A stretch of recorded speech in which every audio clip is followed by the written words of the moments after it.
I should stream us sometimes. Get some viewers for kicks. Anyway, yeah, so the rest of us last session, just to recap real quickly, you guys had been moving through a side passageway, a secret one. Not really secret, but well, anyway, hidden. And through your journeys, you had encountered a mercenary squad, and you guys had been traveling through kind of the wastelands of this war that had happened about 8 years ago or so. A large Duergar kingdom was sort of confronted somebody, the Drow, and they had a war here.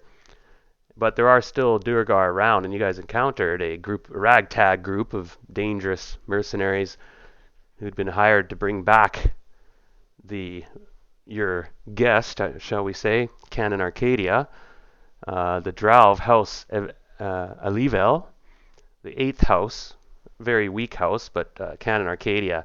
She's assumed the role sort of your patron, and she's also taken advantage of that, as you've seen a few times. She's a haughty one, like all Drow priestesses are, and you know that she's conniving all the time probably, and she's gotten a bit of a relationship. She's gotten pretty cozy with Gwyden, and also it appears that Bog is sort of eaten out of the palm of her hand, and she's been very, yeah, it's been very interesting. But at the moment, we're in this chamber where you are now. Gagakak is the Duergar chieftain, shall we say. Seems the leader of this mercenary group, and the rest of them, most of them, have pulled back in the shadows. And once in a while, you can see their pale, glowing eyes blinking in the darkness, and the odd little tinkle or shuffle. But you're amazed how quiet they are, and you realize that they have these, and a lot of them have twitches and stuff, and scabs and things. You realize that they're kind of a degenerate race, and a lot of them have gone insane, and that's what kind of gives them their psionic abilities. And they're all born, most of them are born with psionic abilities. Some of them, they can all shrink themselves, or expand their bodies. But Gagagak has offered to parley because you killed half his troop, and we had stopped at that time, right? And so far, you guys had made a clean sort of getaway through this side passageway, and you were, according to the map, should be getting close to reconnecting with the main thoroughfare, the trade route. That'll get you back on safer terrain, perhaps, maybe. Depends on your point of view. So get yourselves ready, and of course, I'll count on everybody to step up and see if they can engage or not, to see if you want to do with Gagagak. He seems curious, and who knows? He still has a small little troop at his disposal. You notice he must have, well, a couple dozen of his motley crew.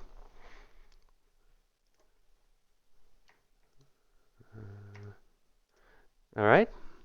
I guess Scott's not quite here yet, so we'll go to Gary for a little bit here. Now, Gary, you don't have your map anymore, if you ever had one. It got lost in the scramble, in the desperate moments back in the cavern where you were fighting down dark passageways, and suddenly you were assaulted from the left from another troop of trolls. Like, the trolls were kind of allied with the bugbears in some sense, and they worked together on a few occasions to get you off guard. They were cleverer than they looked or smelled. In those desperate moments, though, you fought your way out of the cavern, and in the next 3 days, you have pushed yourself to, pretty hard. You haven't taken a break, maybe a couple breaks, short breaks, I should say, and you've hidden a couple times when a large troop, and you predicted it was probably merchant clan drow, and then rather than deal with them, you just hid and let them go by. I was just going to speed roll through this quickly, and that's about the only encounter you've had to your luck, you sense, but you've been pushing yourself real hard because you sense that, what's his name, Grublik has sworn vengeance, and There might have been an occasion even when you might have been trying to rescue prisoners that were taken by the bugbears, part of your group and stuff. Like things got desperate.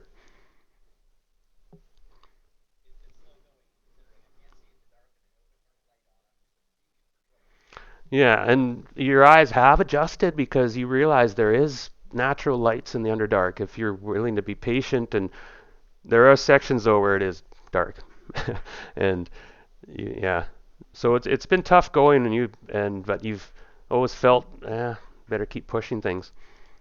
And I'm oh, there's Scott. Hmm. You did hear back that there was a river up ahead, and you're hoping to cross it or travel down it if that's a thing. You don't know anymore, but right now you're trying to escape, sort of thing. Oh, okay. Pardon me. I got to go meet my parents or my dad a minute. It's my alarm. Almost.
Hey, glad you could make it, Scott. Right on.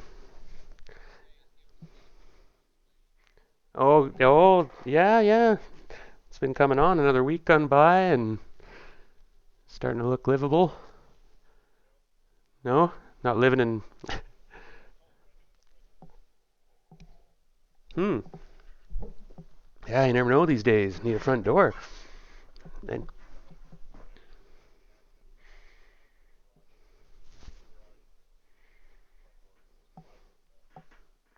well, it's not hurricane season.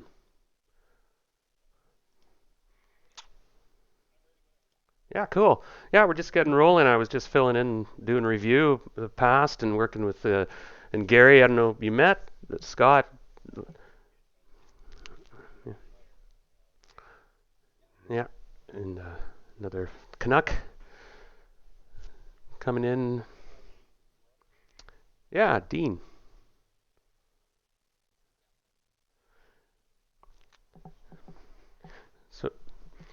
So the party now has assembled around, and you have some wounds and nicks and cuts.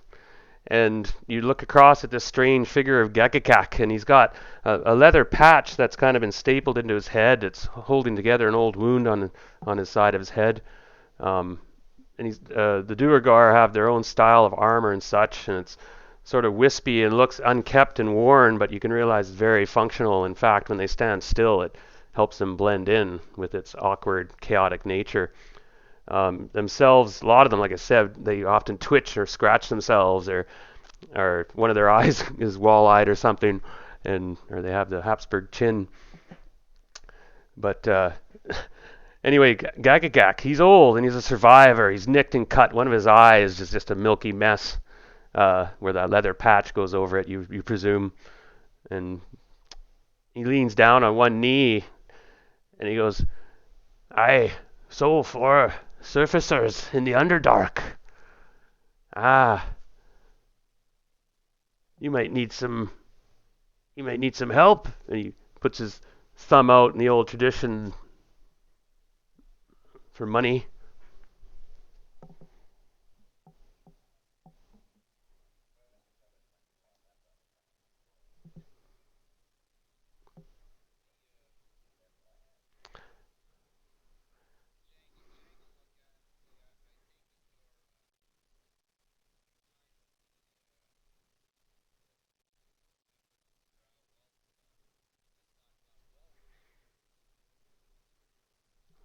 Eh, he had some money. He paid us up front, half. Imagine that. 3,000 gold Smirnox.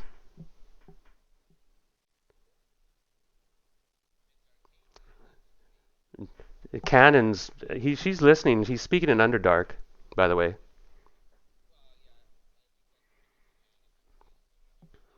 Yeah, Undercommon.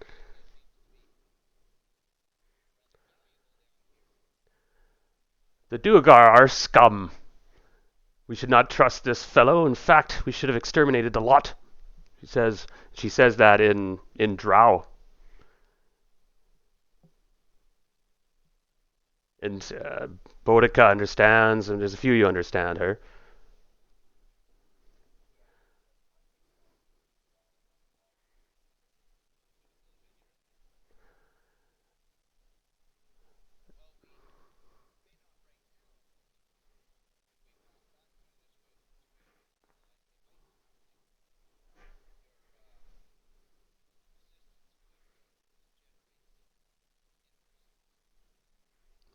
He holds up his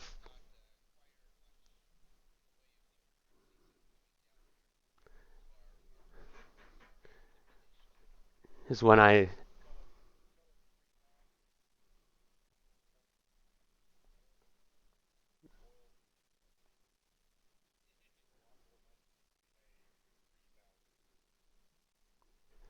His eyes narrow again, and his fingers twitch of their own accord. You can tell. And he's like, "There are others who would like to know where you are." He said,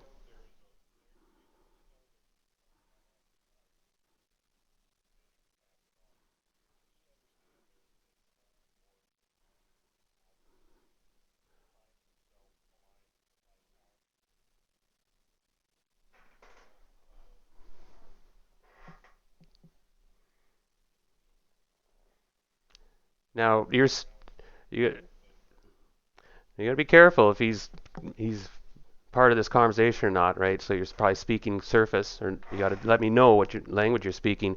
And got it.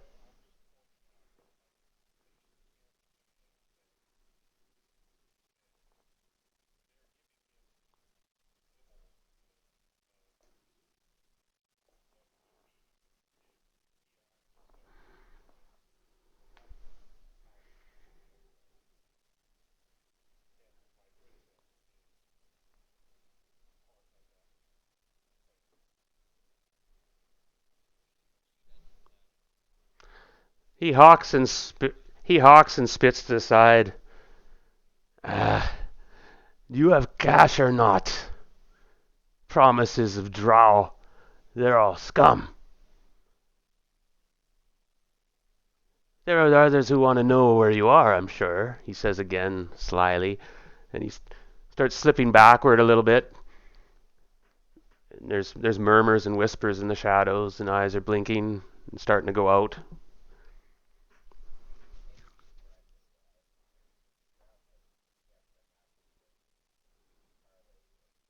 Okay, you enough. He cuts you guys off. Enough talk. You talk this tongue I understand.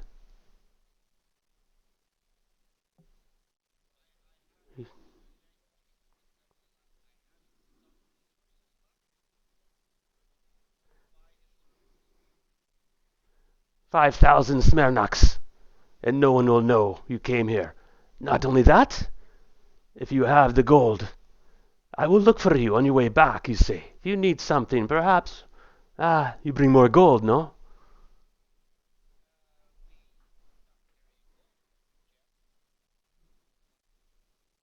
His eyes go up and he snaps his fingers, and this rather young, and for a moment you think perhaps female? No.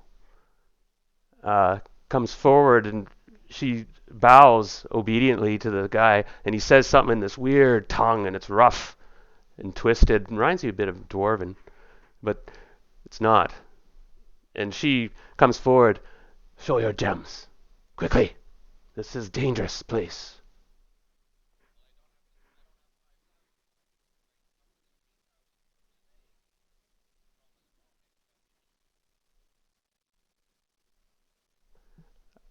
Give me a charisma roll. As he doesn't trust you.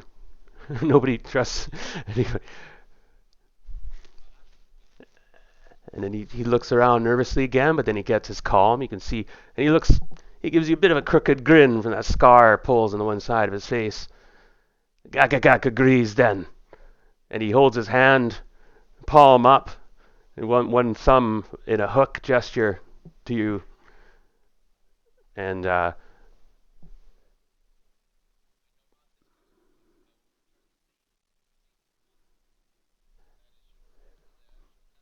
he puts his hand against yours, and his thumb hooks around your palm in a grip, a firm grip. And he pinches the skin with his thumbnail, draws blood.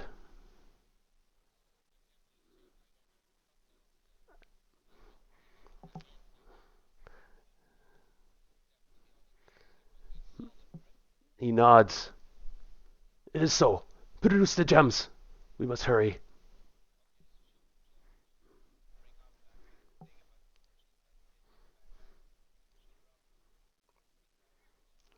The woman has a glass out and is looking at the gems with the glass as you hand them to him, and he mutters to her in this low tongue, and you can see him, he's greedy and stuff, right? And it's a lot of money anywhere. That's a lot of money, but down here you need a lot of money to do stuff. And he goes, "That is agreed." And he says something. He whistles out this weird low pitch kind of humming whistle, and we wish you a adieu. And he adieu, French guy. And with that, he leaves. He's not the talking type.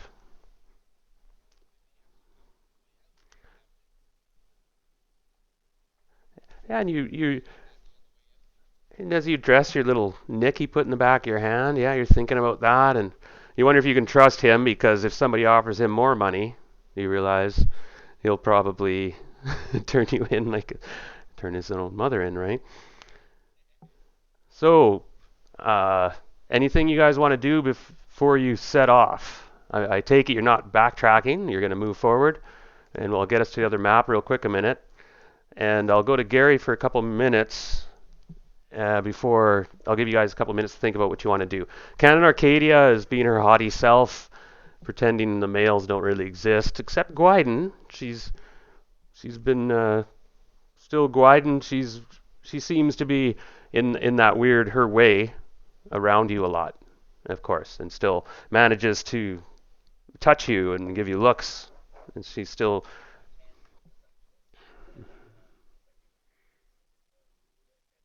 yeah. And so Gary, you've thought about your situation a little bit, I presume, as well. Uh,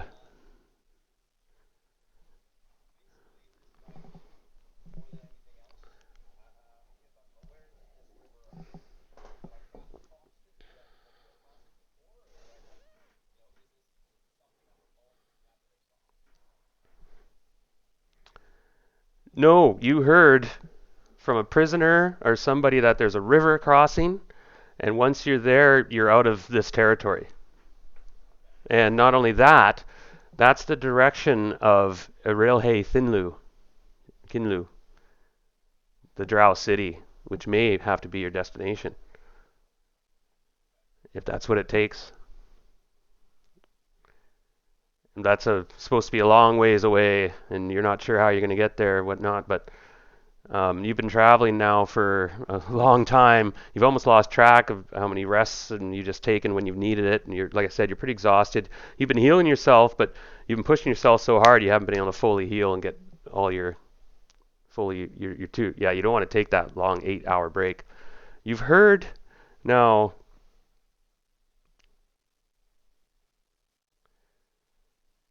You think you hear something behind you, and you're listening intently. You just finished taking a break and eating the last of your food, which wasn't much, and there's a dread in your back because you realize that uh, this guy, what's his name, Grublip, he had a couple pets that may have had something to do with the demise of some of your characters.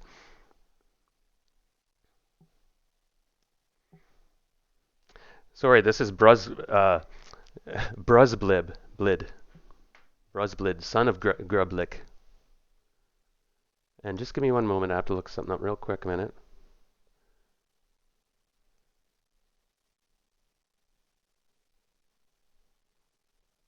Shoot.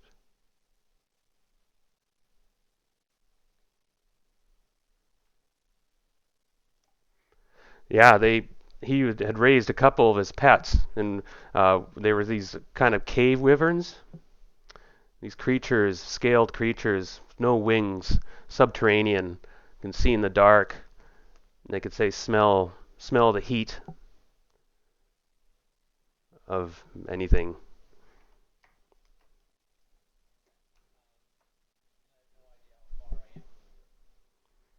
It's got to be close. You hope. It's like got to be. Ah, yes. Uh, the way I'll do that is give you a sure. No, yeah, that's one of your proficiencies.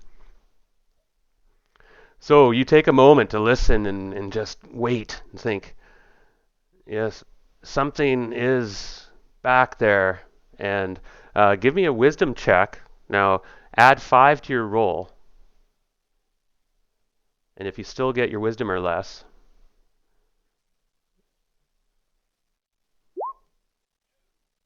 oh, an 18. Yeah, and you're like, you sense that perhaps it stopped or something. Something's stalking you.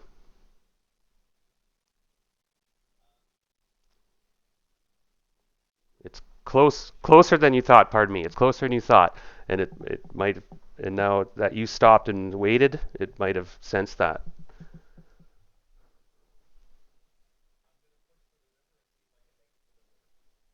Okay, so you go. Okay, let's go back to the other group then. That's your decision is to move. All right. So the others, Gagagak has left, and you're pushing on. Um, I just have to make a secret roll here. What do you guys want to do on your way? You're pushing things pretty hard, so you don't have a lot, like just like before though. You can have like a minor thing you can do while you're traveling.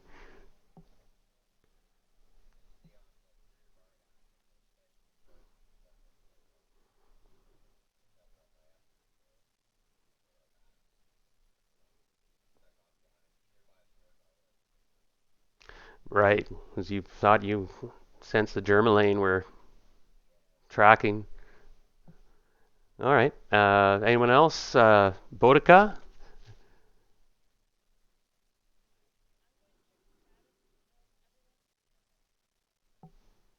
Hmm. Does anyone need any healing?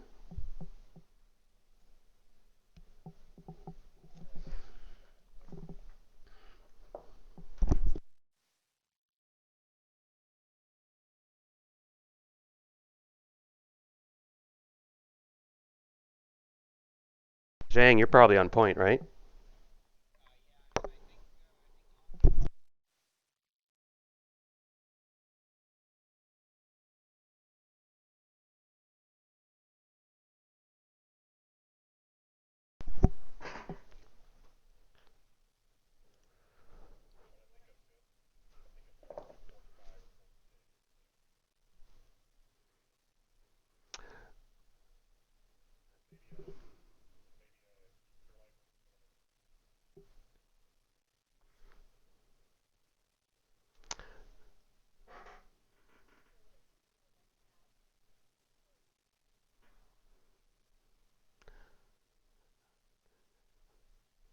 So I'm going to progress you guys to the next hex. Now, according to the map and according to Mongo, he says it should be soon now. We should be hitting the main thoroughfare. Just be on your guard. He's not sure how that could happen.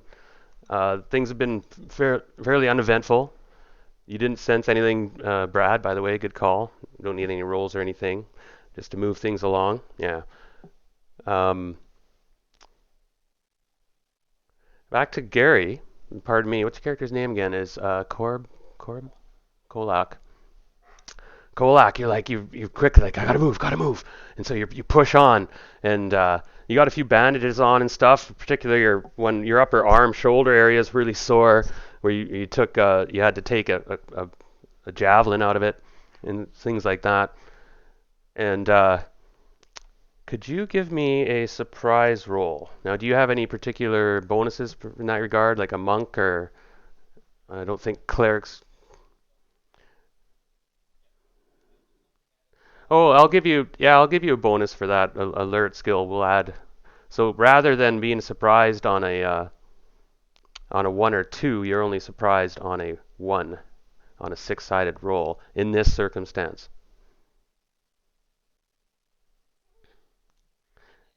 Oh, yeah, and you're like right away your sword is out because not it's not always drawn. You're not running walking around with your sword out all the time because you're crouching down or whatever, right? But anyway, your sword suddenly comes out and you spin around and you're in an area with enough light that you can see probably about 30 feet maybe. And then and the distance you might be able to see another light source that gives off some faint thing, you know what I mean, off in the shadows down the cavern. You're on the main thoroughfare, which means there's traffic through here. Almost every cycle, there's a chance you could run into some merchants or a war party or something.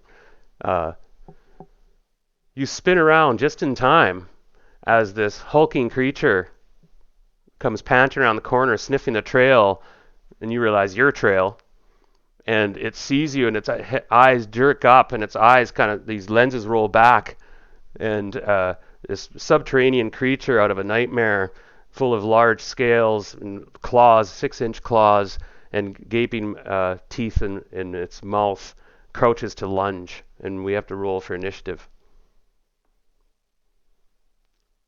And your sword seems eager, as it always is, for fight.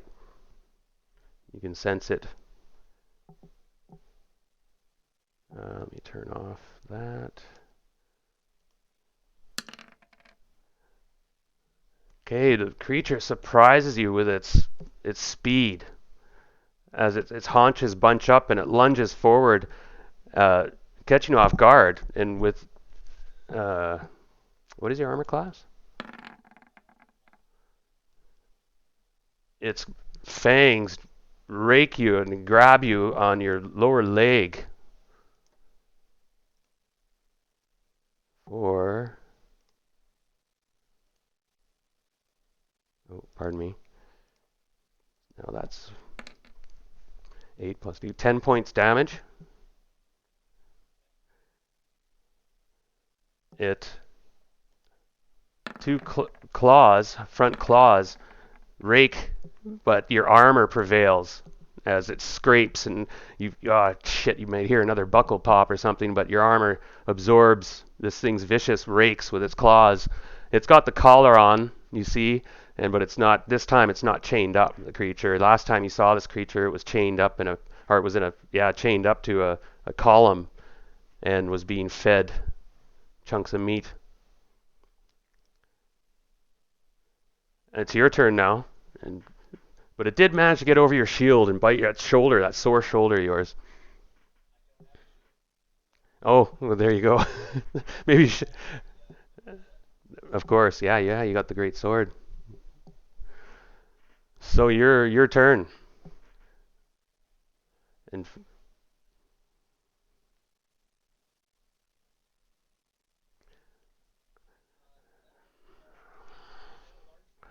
it is,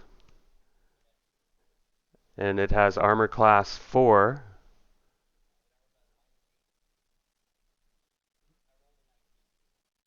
Oh wow. And you manage to push the creature back somehow. How do you? Yeah, and the blade comes around. How much damage you did? 15 damage then? Okay. And the thing hisses, its tongue lashes out as it springs back, ready to attack again. And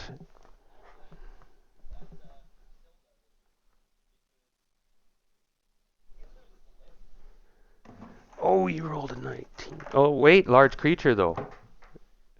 Yeah.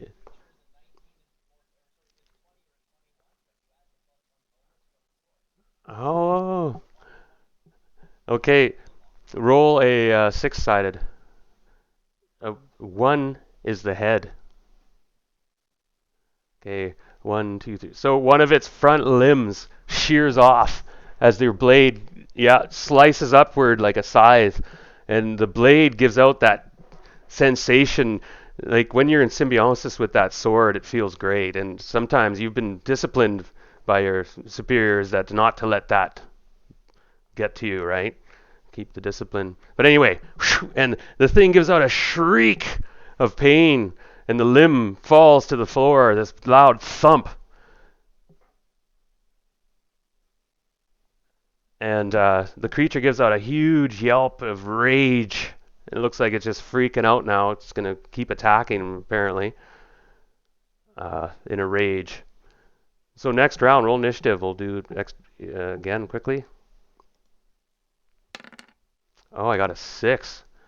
Again, the thing's so fast, and it seems he didn't slow it down, severing at least one less attack.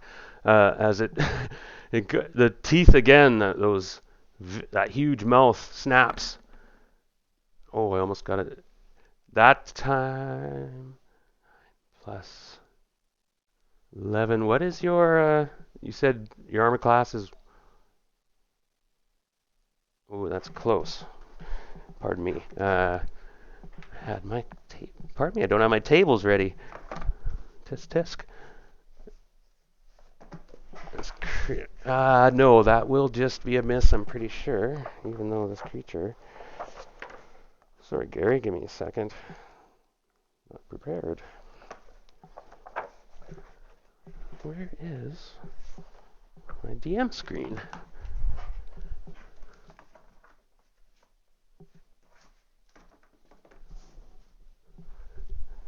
Oh, give me 1 minute.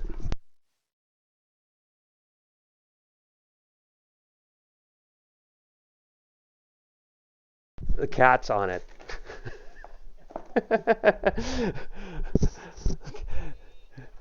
the cat was. Anyway, I was like, what the heck? I thought I had to put it here somewhere, and the cat's on it. And on the dice tray, rolling. Okay.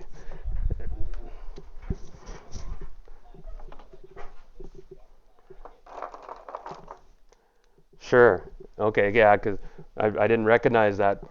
Okay, let me have a quick look here. Class 1. Okay, that's just a miss. You needed a 10 to hit you. He's +1 when he's berserked. Okay, and it's 1 claw. does rake you for 6 points damage. Man, just again, you're just like this thing. You're just like keeping your sword in between it, but it's reaching around with its long neck, and you're looking for your chance to strike or do what you want to do. Go ahead. Nice.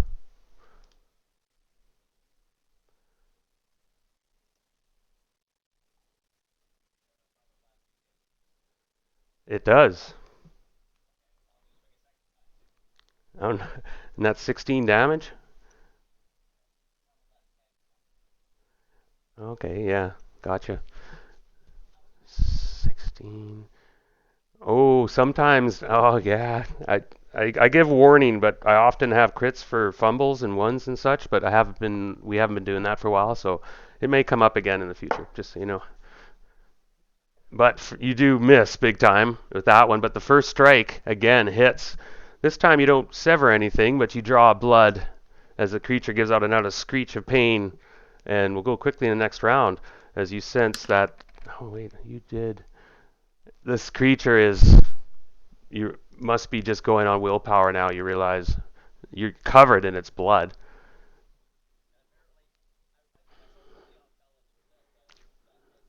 Wow. Okay. So again, this thing snaps and bites you. Wow. For a total of 12 points damage. And the and bite and claws you for 5 more. And is freaking out and screeching.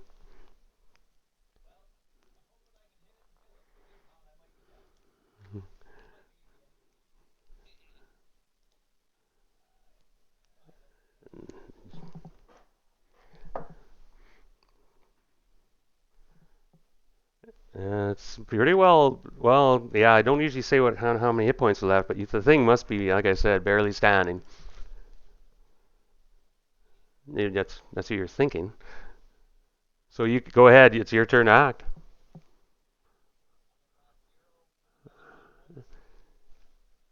That will definitely do the trick.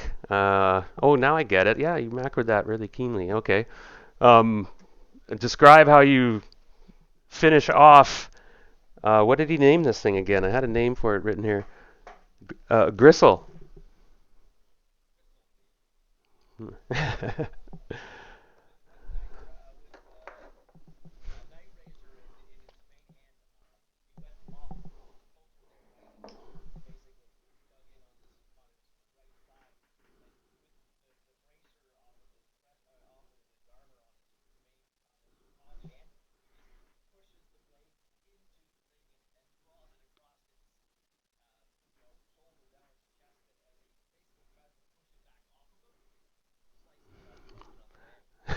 Wow. It's doing a thorough job. Yeah. Zhang, you hear combat. You hear a creature, some ungodly creature howling in anger or pain. It's hard to tell, but it sounds like it reminds you of a dragon. It has a deep sounding lion kind of big booming, then going, and then also in a high pitched squealing painful sound. Changes timbre.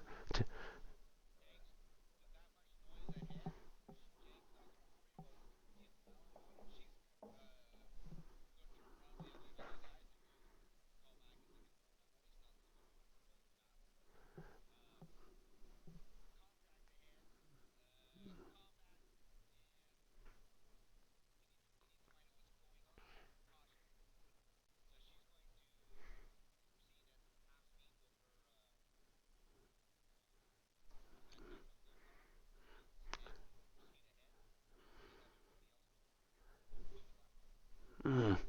And Canon kind of waits for interpretation, or she assumes her usual position in the prominent center amongst the besides usually Drederick and Bongo and Gwyden. She's near Gwyden. Let me correct that. Anyone else want to do anything or stay in position and let Zhang and Silk investigate? Or are we moving forward?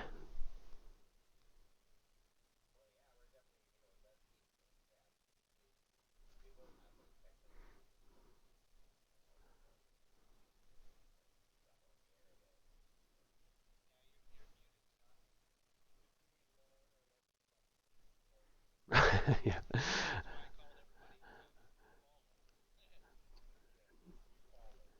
Oh,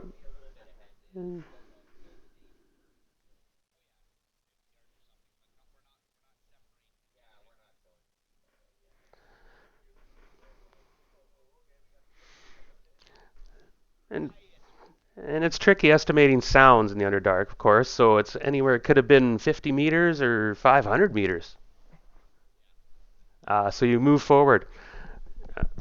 Now back to uh, Gary and Tolax.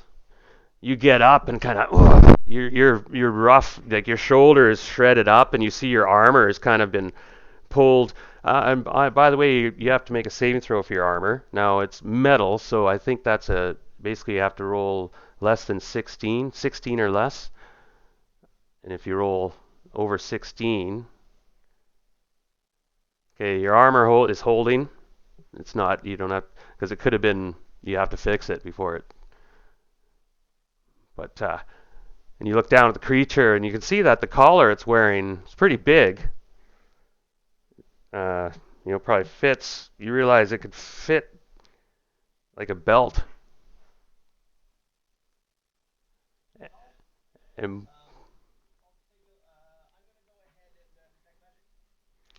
it detects magic.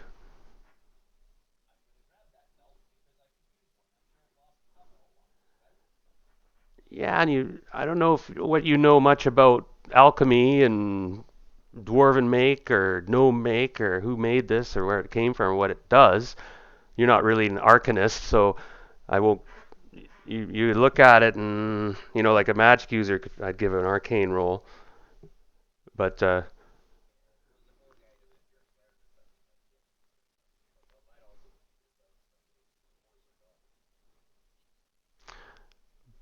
you're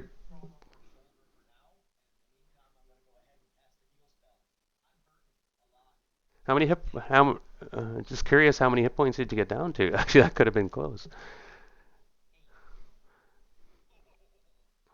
Oh yeah, one more round of that.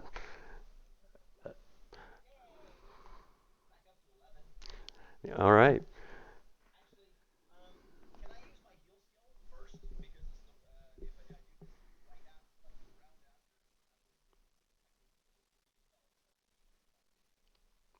sounds good. Yep, yep. Nope, you're right. That's a good call. Zhang, you sense there's a bit of light up ahead, like, and then you come around the corner, and again you're on sort of up about 30 feet in the air, and there's a nifty little niche around the right where the steps are kind of indented, but you can't really you notice you wouldn't be able to see that from below easily. You know what I mean? From below, it would just look like tapered formations. But from up top, you realize, oh, it's worn. There's worn steps here. That's where everybody goes down in this area. That's where the Duergar. This passageway, by the way, was a secret Duergar passageway at one point. Just so you know, that's and it gave access, yeah, and it gave them access to the river crossing and other things, of course. And they may have anyway. So you realize now, and Mongo comes up. The others are catching up slowly. And what is it? And you're like, shh, there's something. It went quiet suddenly, and you kind of shush everybody, and uh, you look right and left, and what do you want to do? You're not sure which direction it came from, and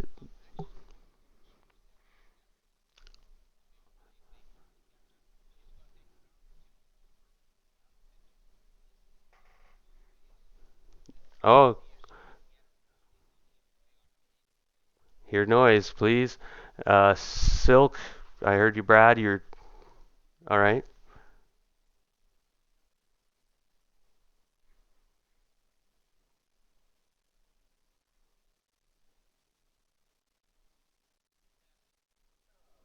Wow, what is your hear noise? Yeah, yeah. Okay, you're listening now. You do hear one thing. Um, it's somebody. It's you hear a melodic voice giving out this sort of Gregorian chant, sort of a militant chant, and but then it's over quickly. Now, was it Tolax? You just finished doing your Gregorian chant for your heal spell, and it was pretty low and such. And Zhang, you realize that somebody's very close by.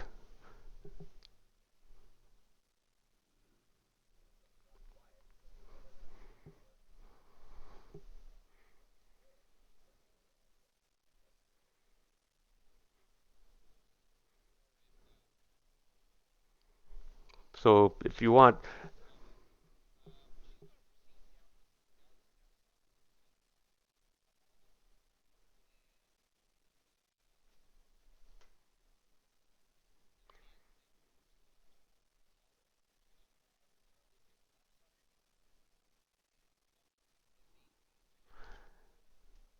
Gary,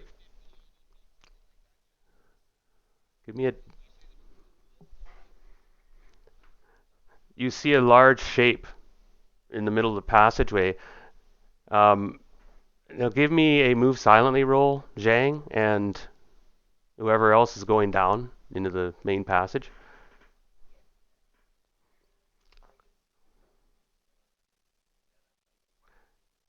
Zhang can't. Zhang. Oh. Oh, that's right. So Silk, move silently roll, please. Whoever's going moving forward. It's theater mind mode at the moment. Okay. Anyway. Okay. Anyway. Gary, your your character, your alertness. Suddenly, you're tingling, and you're thinking right away bugbears. But normally, you smell them first. You always smell bugbears first. It's one thing. You smell a bugbear is always can't mistake them. And you're on alert again. There's somebody's coming. It's and they're close. And Zhang, as you come down, you notice Silk makes noise. Like you're quiet, but you do hear something, and you freeze for a second, just as yeah, just and you realize he maybe scraped a scabbard or something, right? Clicked against the scrape, and you froze for a second, but you realize like dope. And then Zhang, you peek around the corner, and you see the shape of some creature, and there's a big pool of black around it, and you see one of its limbs to the side, and you see a figure standing there. Actually, pardon me, no, you don't. I jumped the gun. Gary, you heard somebody, so do you want to stay there or flee? It's not a bugbear, though.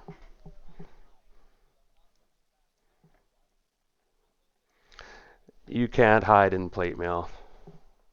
In well, that's not true. But you know, if you move, you're gonna be clang, clang, clang, clang.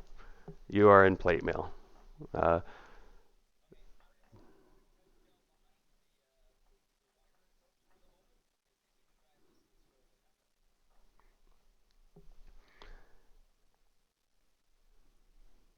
so the rest of you back in the passageway are kind of waiting, and Mongo's like, "Well, let's go then. They've had long enough." And he goes to the edge, goes over the top, clang, clang, clang, clang. And Tolax, you hear somebody coming, definitely. And it's like,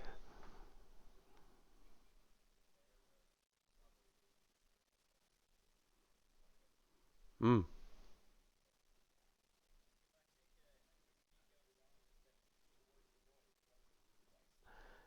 You see a dwarf come around the corner,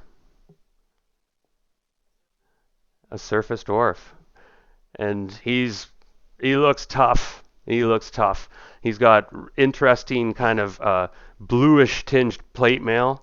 Or no, he doesn't have plate mail. It's splint mail. It's all chunks and plates, and large plates. And He's got this wicked looking hammer. Uh, it's beautiful work of art, dwarven of course, and you recognize it instantly as one of their fabled dwarven hammers. And he's holding it up and it's glowing a little bit, just enough for him to look around. Hey, who's over there? Who's behind? Who killed this beastie? He comes up and he kicks it with his boot. Hey, Gwyden, get over here. Might need your help.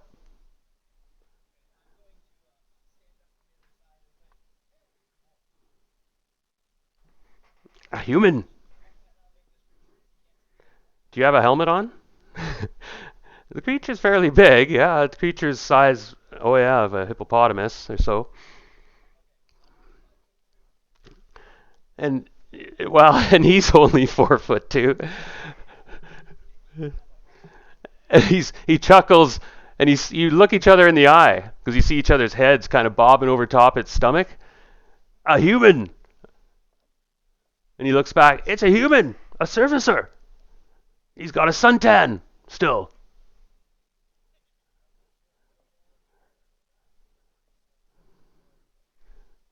Hey, that voice in the shadows.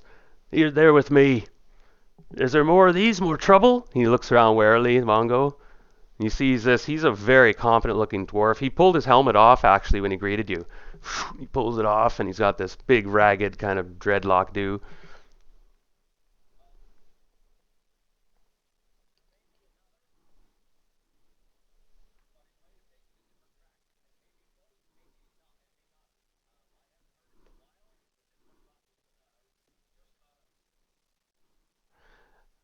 Now I'm going to say you take this moment to, and I'm sorry to retcon this, Gary, but I'm going to say that this is when you grab the collar.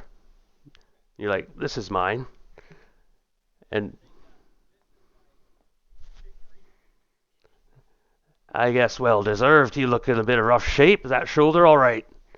And he comes around the side and he greets you in the sort of dwarven fashion, pumps your hand, and he goes, "Look, it's a human, everyone."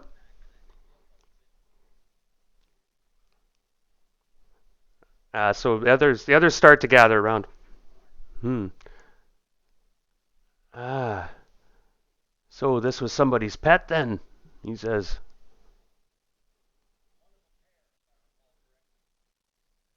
Are there more coming? I. You hear that, everybody?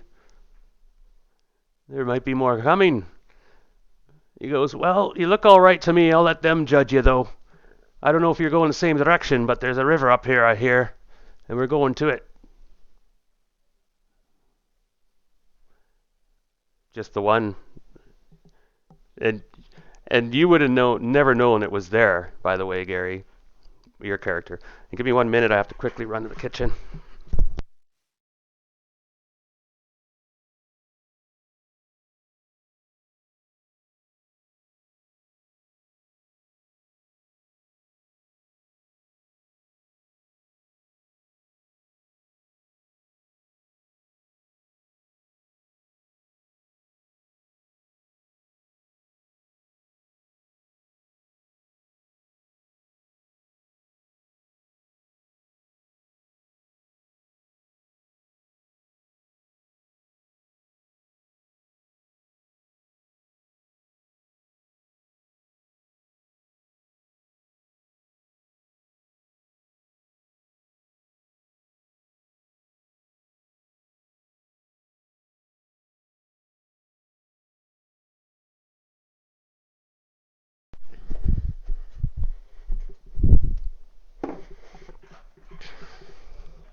Or not ahead, behind you.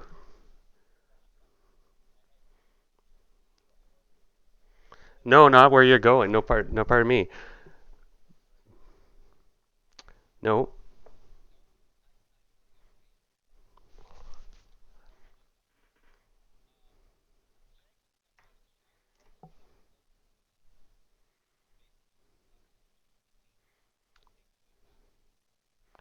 Okay, describe yourself quickly, Jang. This woman appears out of the nowhere. That does.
All right, so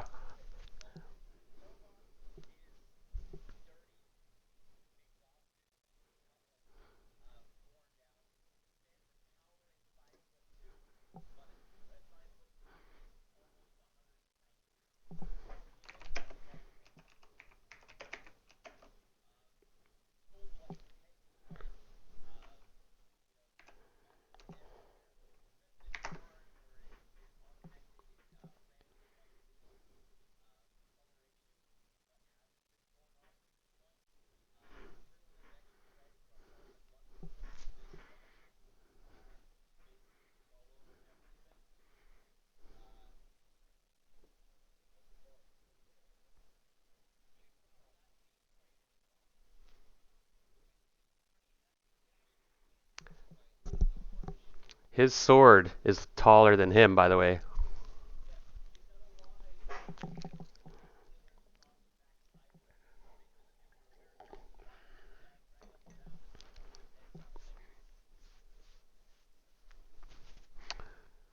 So you're doing introductions quickly. Let's move to Glide, and I'll just go down Zoom here. So Mongo goes, "That was Zhang. I'm Mongo, by the way," and he beams at you.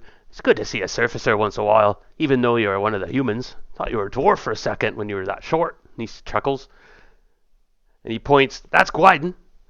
And Gwyden, you can introduce yourself if you want, and his Batman Dredrick, the Stout.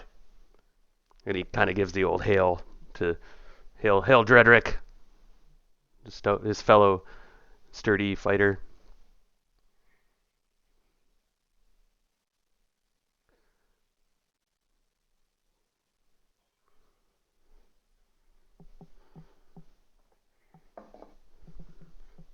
Nice. And and you see Dredrick kind of perks up when he introduces that title, and he goes into almost like a military parade ground click. Uh, and then before he suddenly realizes, oh yeah, Eddie's. And Mongo says, yeah, and that's that. He kind of points, kind of looks at you with kind of look like kind of sneering. "That's Canon Arcadia of House Alayville," he says, kind of, and he says it in Underdark. I'm speaking to you Underdark. Do you speak Underdark or Undercommon? Okay, he's speaking to you Common, and then you see Canon kind of looks over because she notices that you're speaking about her, but she doesn't understand anything. You notice, and you see a Drow. Now, I don't. You may have seen a Drow. Probably have in the Underdark, maybe not. But you're looking at a Drow priestess of Loth right now. Suddenly, as she comes out of the shadows, you see this figure, this Drow with red eyes and platinum hair, and she's got like she pulls her cloak back and says something in under common. "Another stragglers, are we picking up more? I insist we leave these or kill them." And it gives you a shiver because you realize there's a Drow, and suddenly the sword is tingling in your hand, and you can feel it gripping. And the others, you can suddenly see there's little metal filaments that are I'm not sure if he's hides it or not. It's hard to, but you can tell where his hand is suddenly gripping the sword, and there's these little metal filaments that are wrapping around his fingers and hand.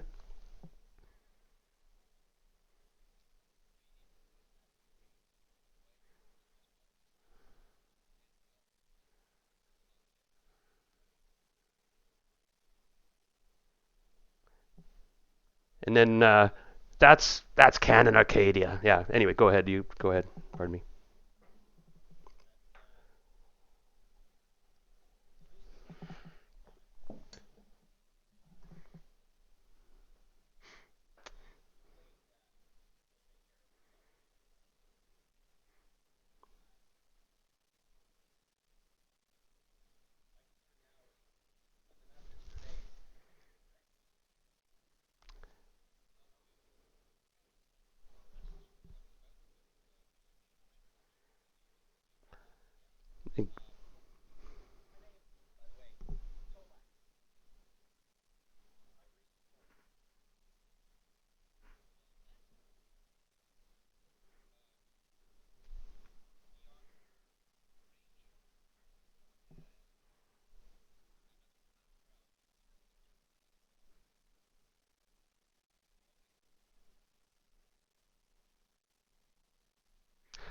Heather.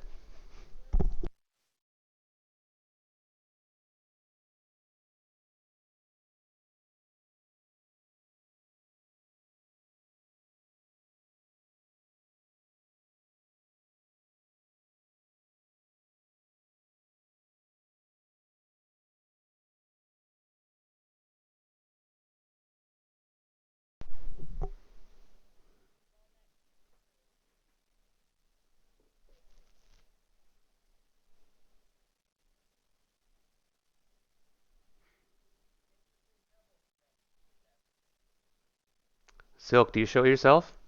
You know there might be more in the shadows. Is anybody on guard?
Sure. Yeah, I was just going to say that this item, there's a chance you could identify. Yeah. You give me an intelligence check. Now, it's not a like an artifact or something. Would be like plus 20 and going back, but it is a fairly powerful item, and you will be at. I was going to say I'll go in between plus 8 to your roll. Intelligence check, basically. Add 8 to your roll and try to get less in your intelligence. Ah, lucky find. For these are girdles that enhance you with great power. When worn, you gain great strength. It's a girdle of giant strength.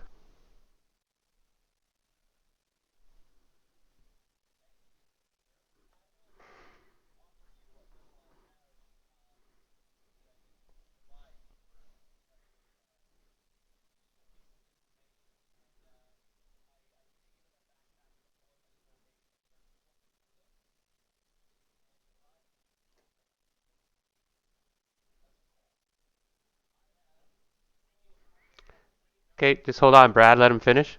Okay, hold on. Or don't go ahead, Brad. Or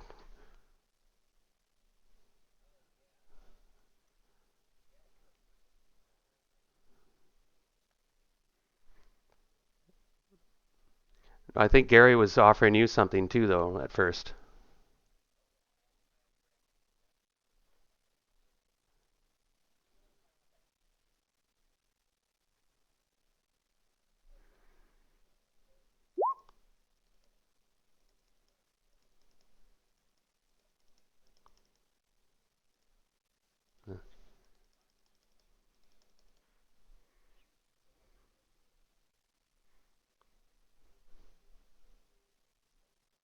Well, send him the message, okay? If you're gonna give them to them. So you're exchanging gifts, and give now. You're somebody's watching. Zhang, give me a hear noise. I imagine you're on guard, correct? Yeah.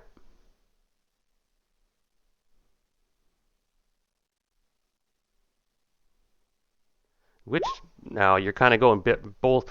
Now you're trying to cover both ends and such, right? You're covering it's just you at the moment, and you're moving around, and for the moment it's all good, and you guys are exchanging some gifts, and so what brings you down in the Underdark? I missed out on that. You were telling the others that you're here in your own business,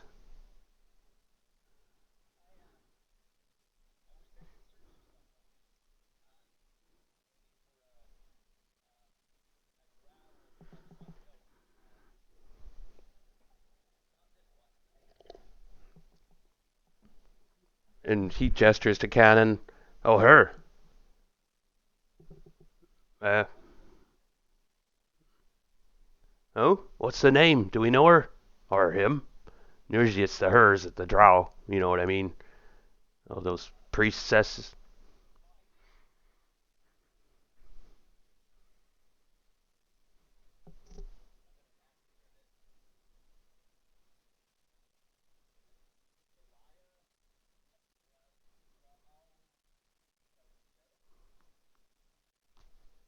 Ils, I know Ilserv. That's the number one drow house.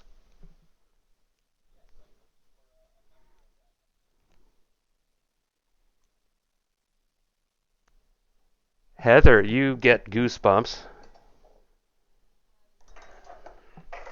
suddenly.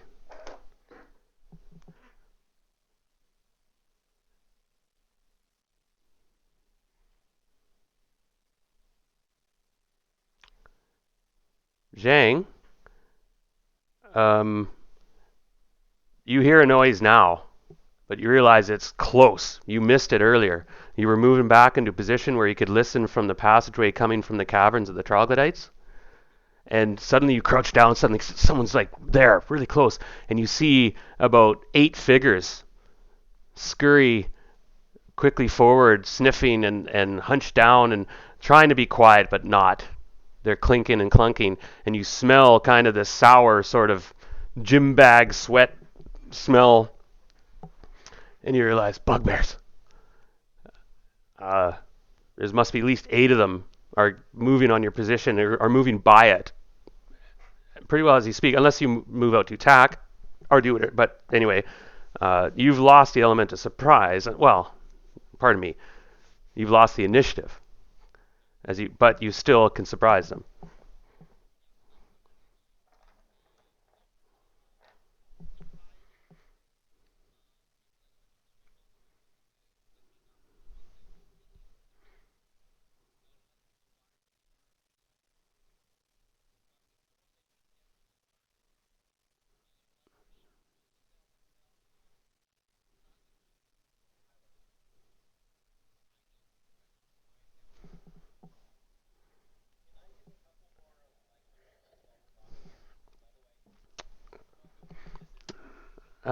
Well, no.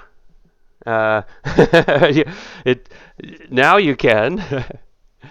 um, just hold on a sec. What was that, Brad?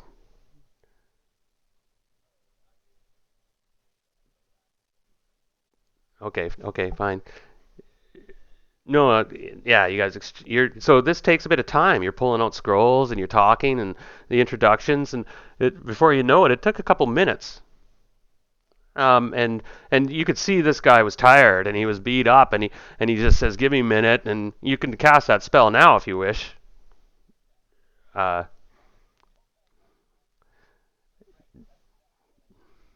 his Gregarian chant goes again, but he sees it falters and he is weak.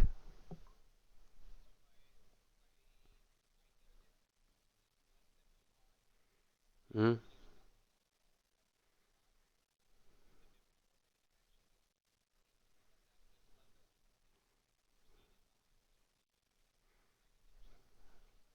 Okay, well let's start with you give them a second, and I was just going to roll to see if they sensed you. I'm going to give you a roll of move silently roll because they're close on your position. They could discover you. No, they nope. And you're just and you quickly move and quiet, and they all surge by you quickly. They're smelling stuff, and you can hear them muttering and cursing in their tongue. The rest of you hear a whistle suddenly cut through the darkness. It's a Zhang whistle, which usually means, well,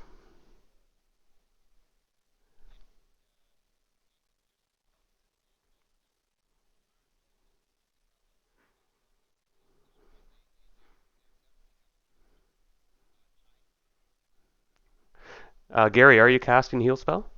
Right? Oh, you did for 1 point. Oh, okay, got it. So you're doing that. Guiden, what do? You hear that whistle suddenly. So Zhang, you're waiting to see if there's more coming. For the moment, there isn't, but there's got to be more. There's got to be more than 8 in the Underdark. This you realize this is probably a vanguard scout crew. They're moving quiet. You can see they're pretty lightly armed and stuff. They're moving quick and quietly. Probably were sent ahead to probe. Yeah, either come back, or if they don't, then the whole you recognize that there's probably a big group coming, most likely, the main body.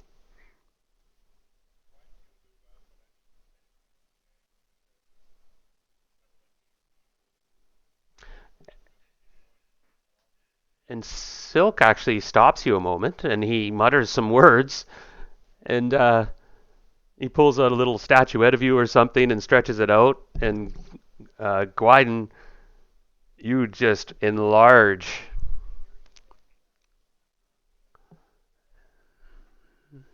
Yeah, Stretch Armstrong.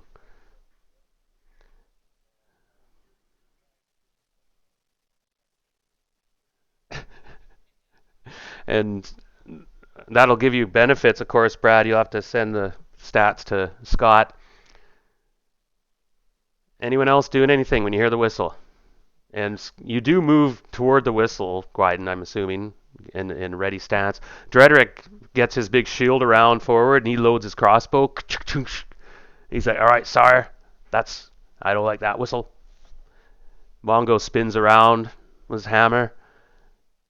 is that the trouble whistle or is that the attack whistle? I forget. And he's asking,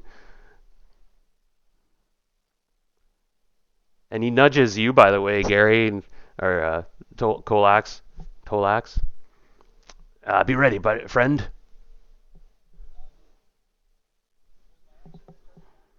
Yeah. No, that's it. Heather, you there? What do? You hear the whistle. You see the fighters getting into their typical spear formation, and you see a gaggle of bugbears comes around the corner. Like I'm not gonna. It's and you guys just ready yourselves in time. You have one round to kind of ready yourself. You cast what spell? Nice. How does that look when you cast spell again? You sing or something or dance?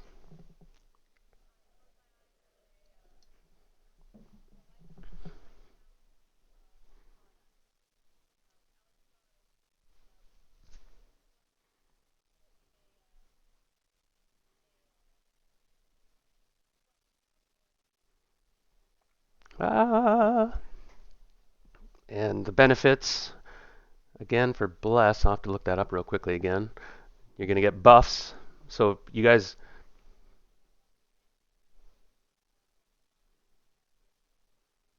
sweet. Anyone left? Silk, you cast spell. Mongo, yeah, he's look out as you see, and we'll roll initiative.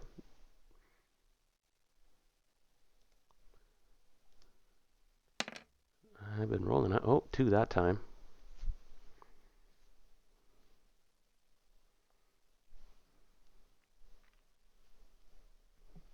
Anybody? Oh, Dean. There we go. All right, re-roll. No, actually, I'll give you guys the win. These are minor foes. Oh, anyway, you guys won anyway. You win the tie. You see, they come around the corner and seem somewhat surprised that they see that, uh-oh, the master's pet is dead. And they're first shocked to see that. Their wyvern Grizzle is down. And they give out a howl of rage and rah! You see that they pull out, their swords are out and their weapons and they attack. But you guys won initiative. So, spells and missiles first. And any spells that take less than 3 segments to cast, that is, can go first. Anybody?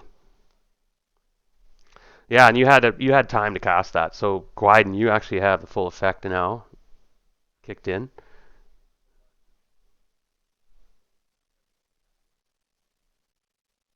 Wow.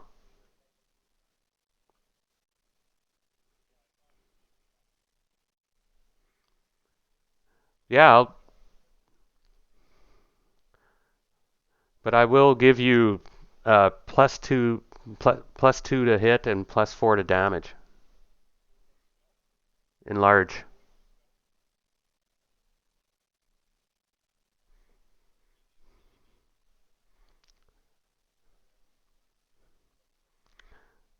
So if there's no missiles or spells, then we'll go to melee.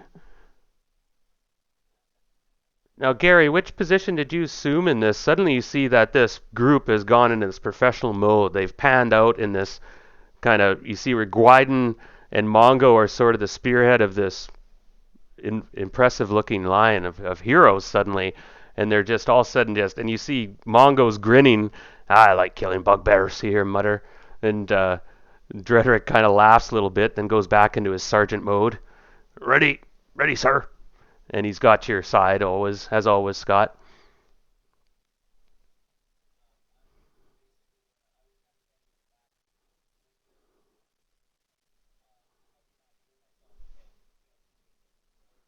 Hmm.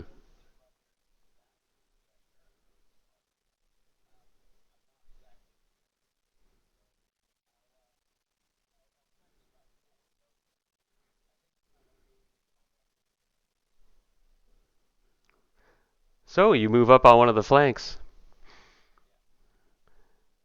All right, let's do it. Who wants to go first? Now, Heather, where are you gonna? You're sort of hovering around at the moment, Heather.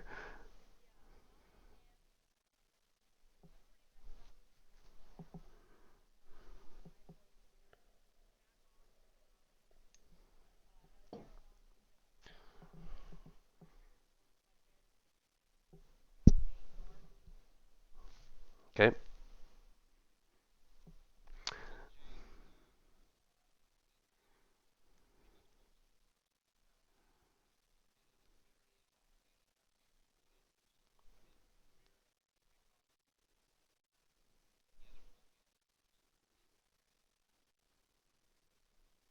got it. All right, Glyden, we'll start with you. Tip of the spear. There's kind of the leader, sort of the corporal of this scout detachment, and he seems to be, the leading this charge. We'll bring glory to the new king. Oh,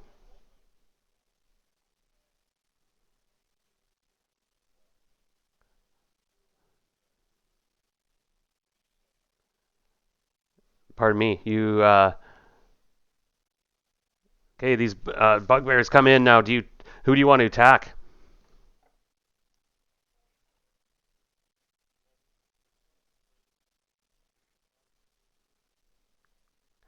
Yeah, your first attack does hew into him pretty hard, wounds him severely. It's the kind of corporal guy. And then your second attack, though, you're surprised, though. He has some pretty good chainmail on. And your attack just. Oh, no, you're +2 on that?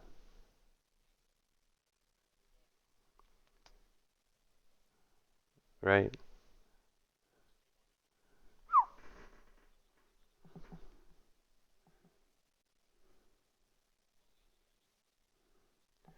Yeah, you don't miss much. Yeah, that's a hit.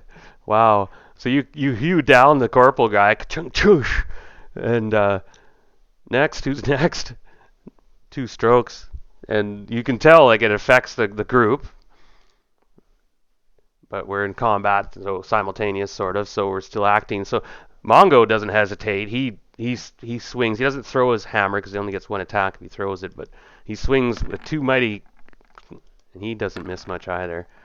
That 9 will hit, and that 8 will hit as well. And damage is 8 plus 6. Oh yeah, plus 10. He smotes another bugbear down with those 2 hits. That's 4 plus 6, 10 points damage. 7 plus 6, 13. 23 damage. So he kills another. These are pretty big bugbears, but they can't withstand that vicious strikes of the Mongo. So who's next?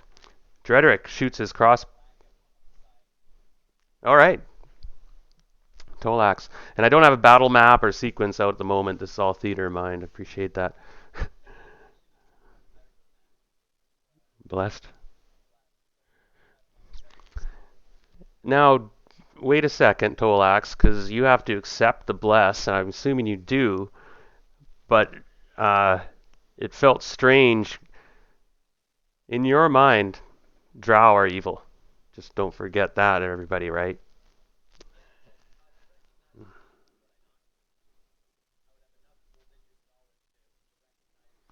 Yeah, you recognize it's not Lolth.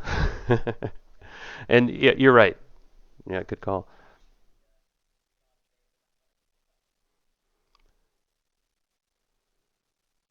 So your sword eagerly engages one of these side guys and cleaves in deeply, killing him. And he goes down. So who's next? I think we're actually Heather's done. Yep, Silk's done. I think we're all done, right? Silk, are you still have to act, right?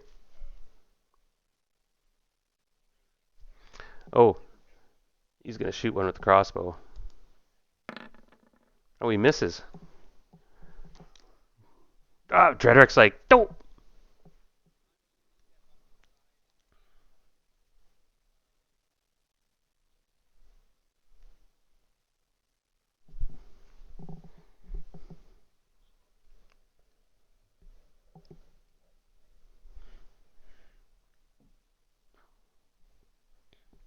Very nice. 12 soda.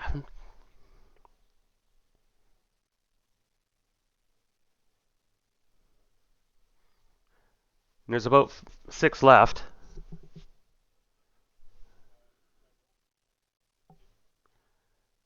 You rolled a 4. If you hover over it, for some reason it didn't. There's a there's a plus on one of his factors. That's why I think.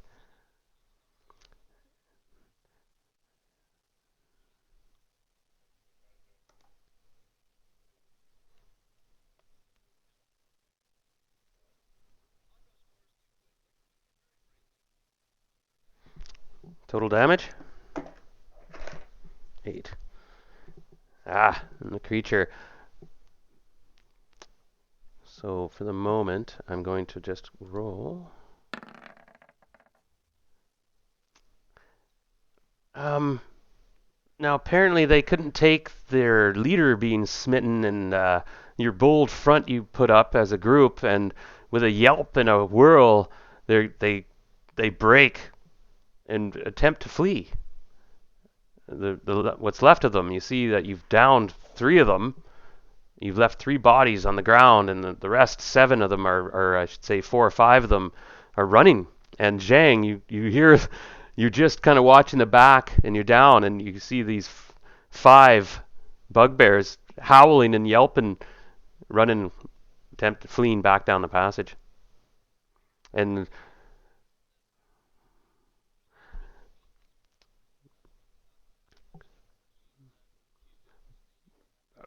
I did jump the gun, sorry, Zhang.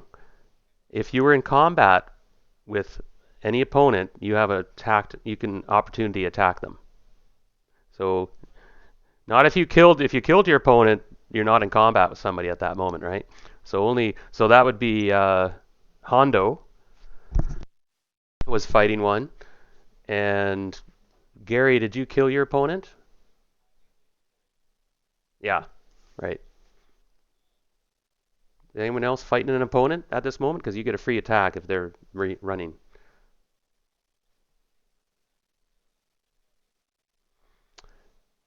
But that's against her creed, by the way. So make your attack, but you're gonna have to pay a price for that. Lawful good monk. Yep. Oh yeah. Oh yeah. But I'm gonna ding you on this one, sort of. Uh, Unless I was made it pretty plain. They're fleeing.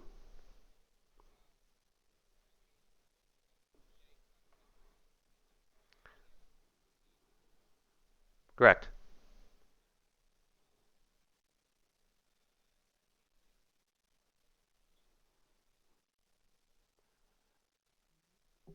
Well, right, Dean. We got to be careful.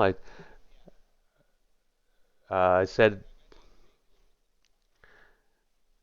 yeah. If you were engaged in combat, and one tried to flee from combat, you get a free attack. Okay. No. Um, and you step back as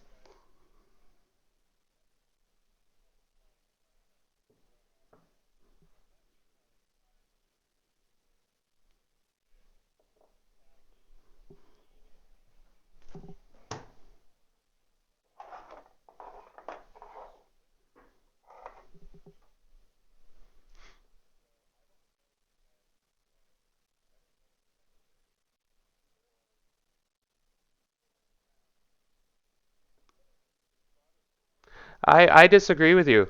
I disagree with you. There are factions like the Crusaders had rules, strict rules. You weren't allowed to um, you weren't allowed to flee from combat unless you were outnumbered 3 to 1. They had rules like that. You weren't allowed all sorts. There were harsh rules. She comes from a strict creed and order of monks of lawful good, um, and things.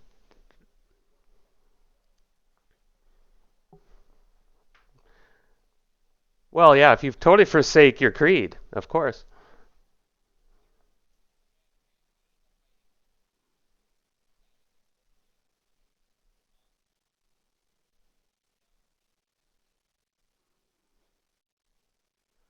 Now, to be on Scott's side for a minute, there's times where it's like, hey, if this person is going to bring back immediate like danger to the group, it might you know he's right. You might have to weigh the consequences of letting him go against breaking your code.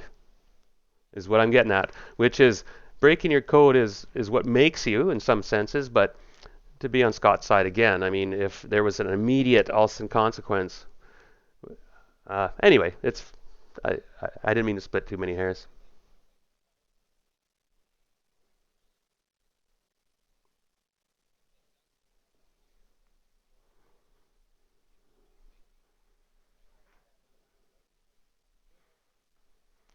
Yeah, and but paladins and monks and such, they have strict rules, um, and they're given great power.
Sure. And I only called it because of the monk thing. That's that's you're right, and I don't know. I don't want to script it, and like you said, I wanted to move on. So let's move on. But that's something like when it comes down to paladins and monks, that's the way I homebrew the system. They have that. Uh, it's a price they pay for.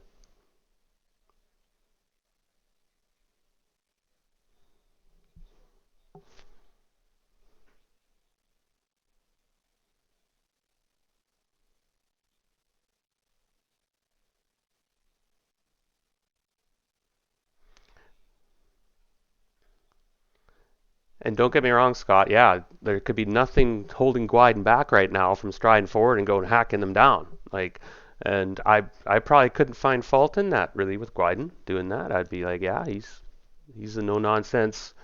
Where Merrill's Raider is back and behind enemy lines here. We can't we can't forfeit our position. The Bugbears, not quick. It's a 9. These are the scouts though. They might be 12. These guys are probably 12.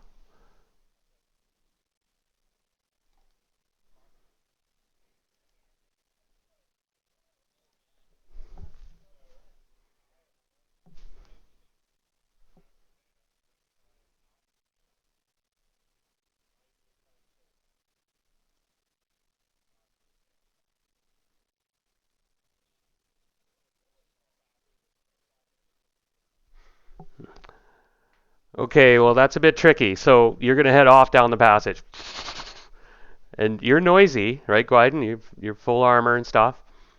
So especially if you're running in giant form, you're gonna be. Well, they're pretty noisy too. They're not really hiding the fact that they're. Uh, you killed 3. There's 5 left, and I rolled a 1 on their morale check. That it was a complete collapse on their will.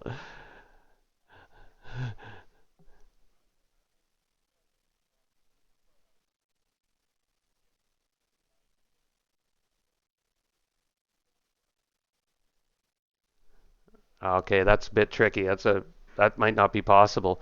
Um, okay, let's pick this apart a minute because it's getting a little bit difficult.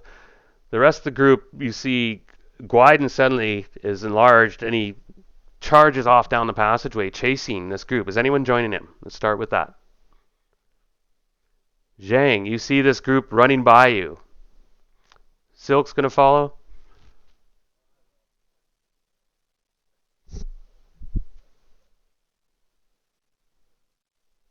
Well, let's role play this. What do you do?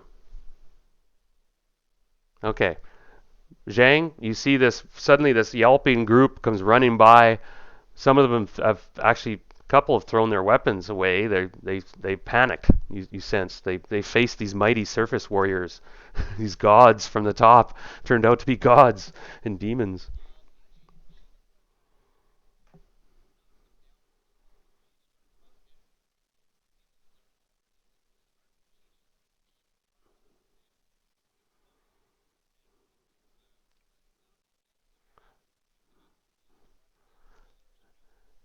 Give me a good. Okay, hold on a sec, Brad. Thanks.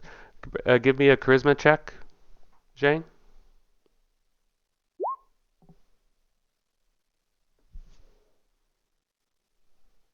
That's close.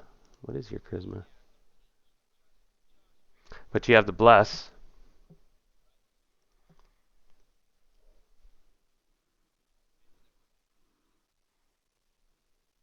That would. So they are somewhat taken aback, and they now Guiden, you come storming up behind, and you see Zhang step out and kind of give this gesture, and these creatures collapse down and suddenly grovel in front of her, and they all go obsequiously on the ground, groveling on their stomachs.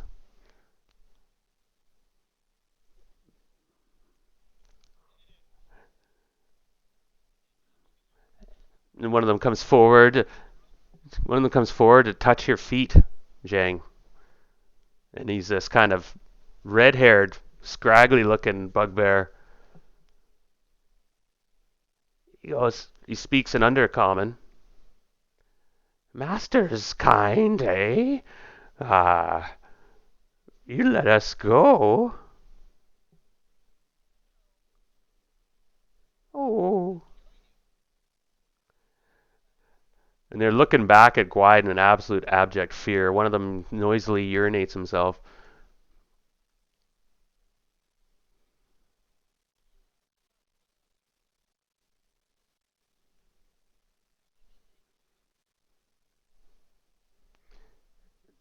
He, one of them whispers,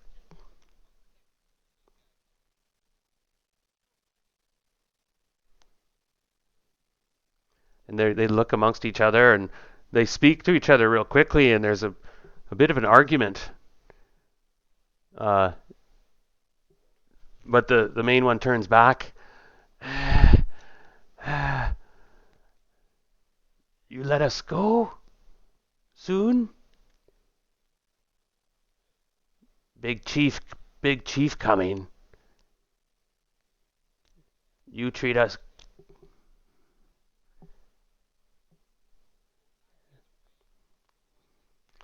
So you lead this dejected troop of 5 bugbears back to the others, and Mongo's like, "Oh my God, I, what the hell are we gonna do with them?" He points with his hammer, and Cannon just rolls her eyes. She doesn't even say anything. She just puts her hands on her head, and just you hear her mumbling something in Drow.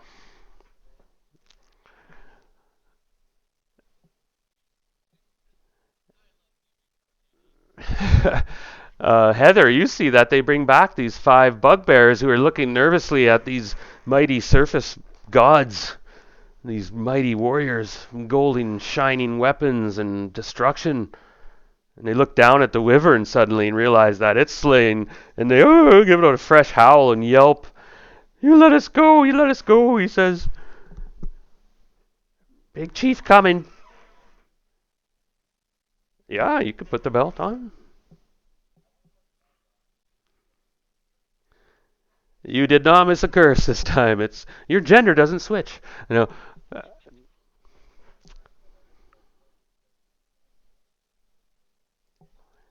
hence the note I just. Yes.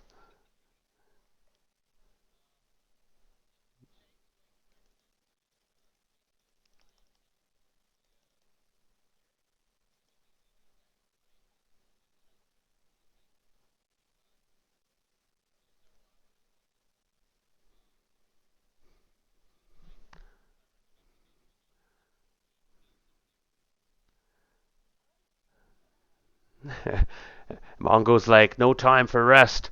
I think these bugbears, I know their tongue. I hear them talking, he says in common. And Mongo understands what they're saying when they're whispering and stuff. And he goes, yeah, their chief is coming, and we best moving. It looks like he's brought the whole clan.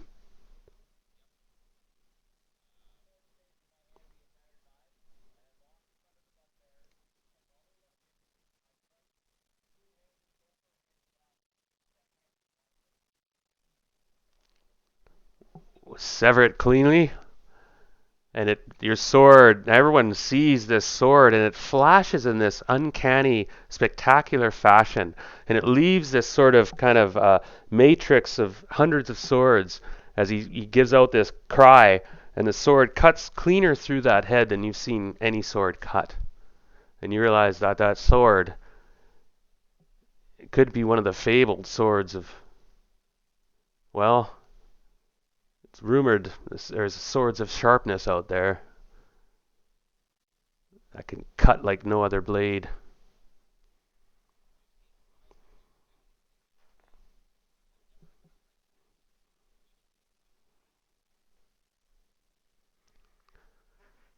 Do you do anything with the head?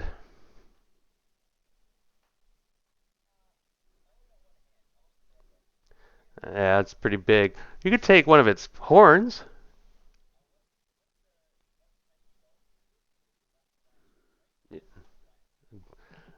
More of a girdle, sort of, but you have to roll to see which type of giant. I was just looking for the girdle, actually, as we were doing that. Doesn't have any poison, this one.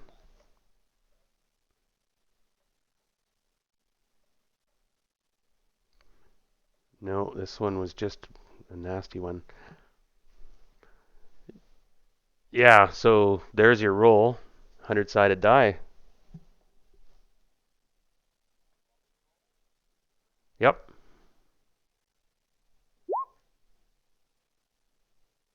Frost giant.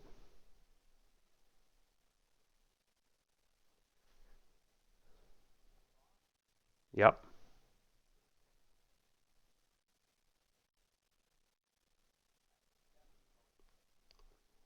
Wow. Well, you'll need it.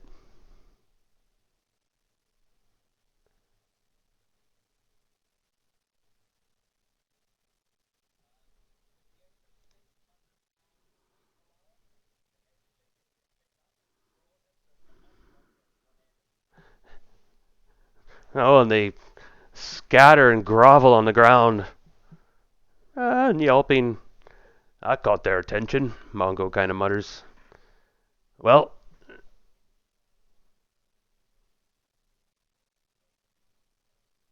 okay, so role play, what do you say? Go ahead.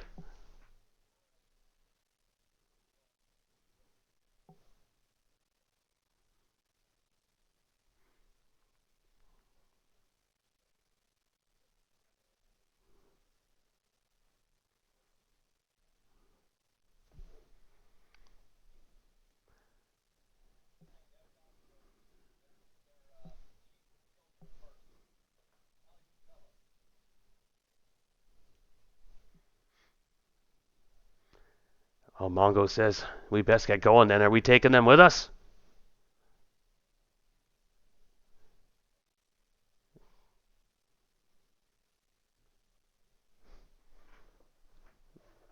No kidding, right? 5 bugbears. All right, we'll take a short break. We'll be back in a few minutes. Well played, everybody, so far. Oh, by the way, you've got about yeah, playing for a little bit longer. Hope everyone can stick around another hour or so. The river's close.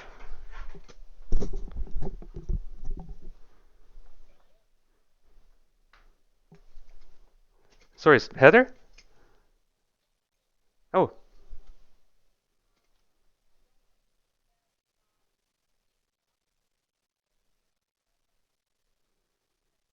all right, on. Okay, well, we'll see how it goes, everybody, and we'll be right back.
on, I'll be right back.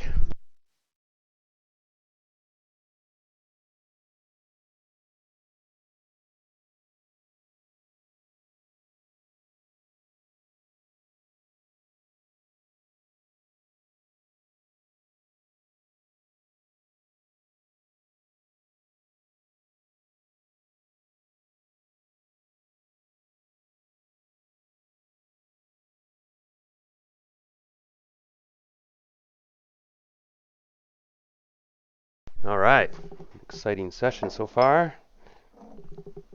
What are you going to do with these 5 bugbears? Because you sense that time is a factor. You sense that you shouldn't rest yet. If consensus should be if you rest, you'll probably run into old, what is this, Griblick?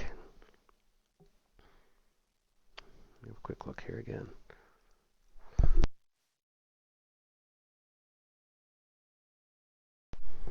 Yeah.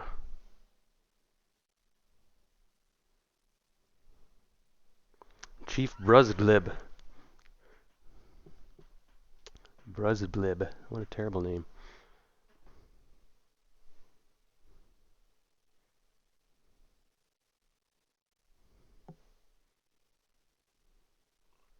He won't be impressed he killed his pet.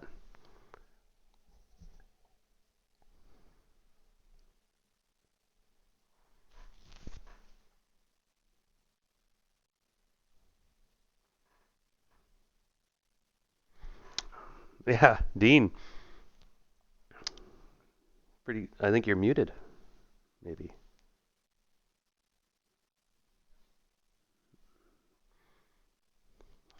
So far, so good.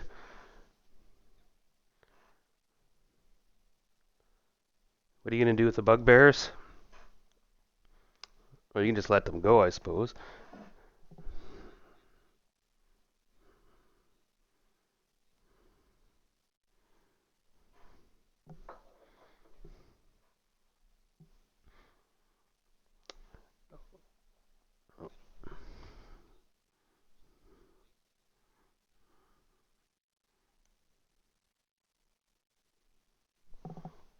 A sleep spell could be handy.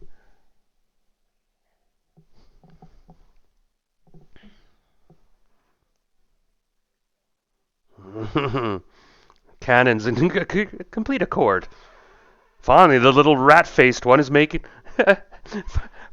Finally, the rat-faced one is making sense.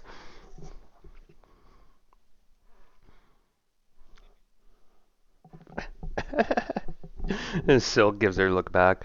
He's known Drow before.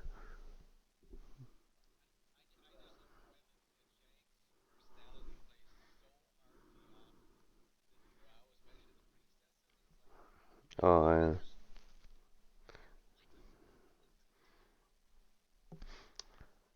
So, quick decisions need to be made.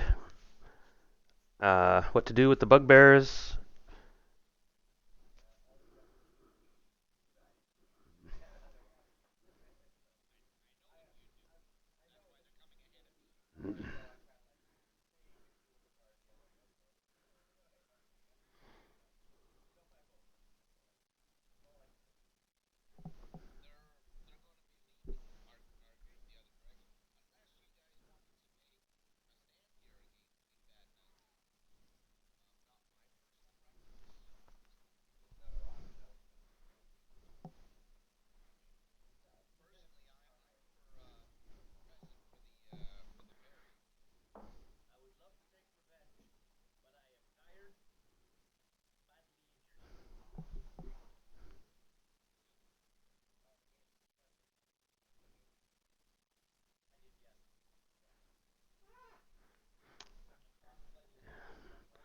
So Mongo's like, should I shoo these ones down the hall?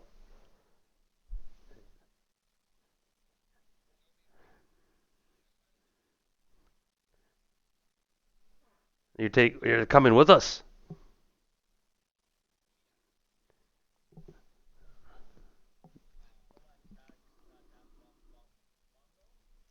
Yeah.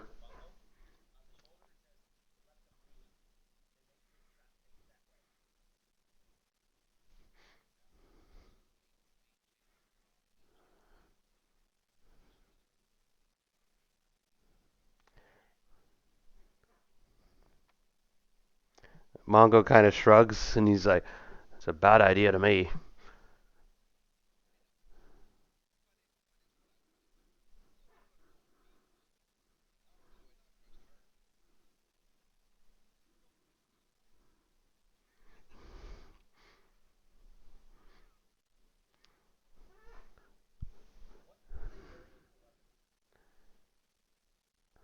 They were carrying a lot of the bugbears. They carry these cruel battle axes, most of them. And these guys, they use hand axes and battle axes. And these guys were in leather armor with plates of steel on them and such in some cases.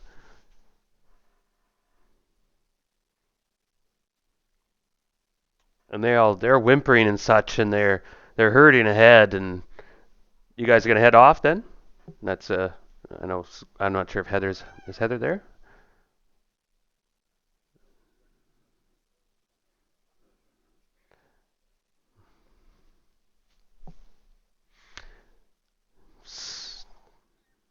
Oh, gotcha. No problem.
Oh, that's a cycle away at least.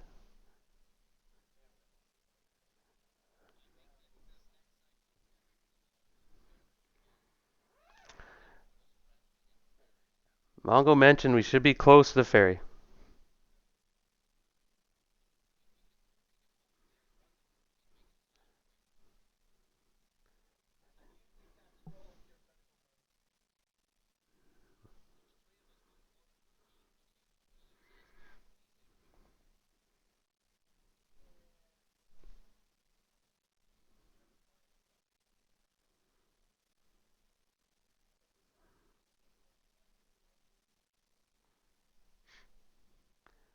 And Gary, you know there's going to be more than 20.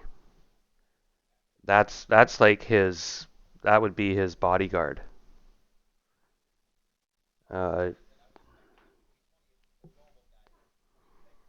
yeah, and then there would be whatever underlings he mustered, which could be another at least 20 or more.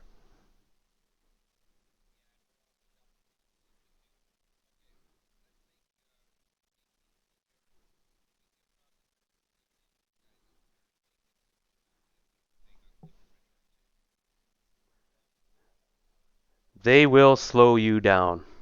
I'll just warn you, big time. Those if you're gonna drag these five bugbears along and they're whining and shuffling attempts to run away, who knows what's gonna happen?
And Mongo gives a firm nod.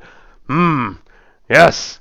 He goes up to one, and they try to run or whatever. And Gwyden, you can scoop one up in your giant form if you want, and just you guys can bonk them out.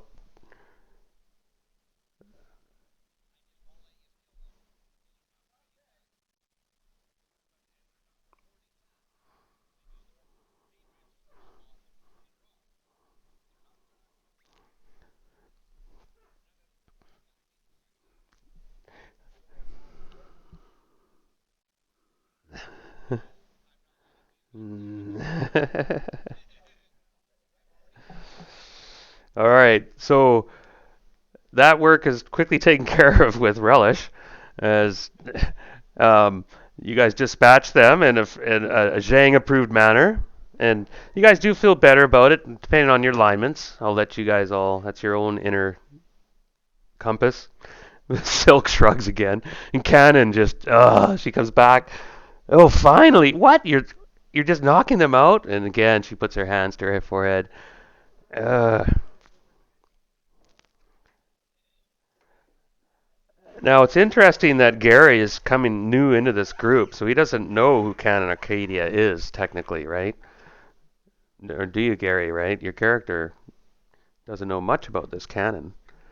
You can tell that she is special, and she doesn't act like the others in the group. There's definitely a group, quote unquote, and then Canon Arcadia, and Silk is a standout too. You notice Silk sticks around, and he's a nervous-looking elf.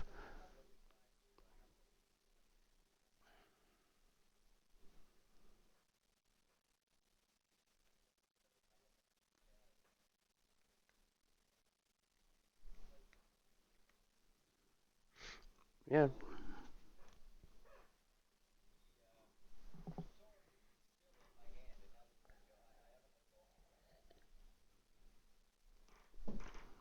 Okay. And the sword, you can feel its anger, and you can feel it's let down. It wants to slay these opponents, and you're used to that. And you quickly you push it down. At this point, you've been weaker and such. It's not a challenge. You're like,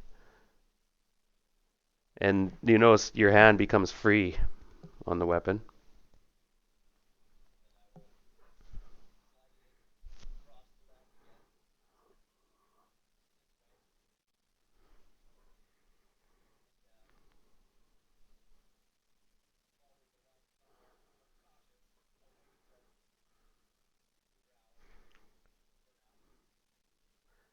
And Cannon's looking at you intently. She was watching you. You saw the drow in those red eyes of hers, almost amber. They bore into you as you sense for a moment that you did want to cut some heads off there, but no. And she, yes, let's go, she says, and to everyone's surprise, she says it in common. Yep.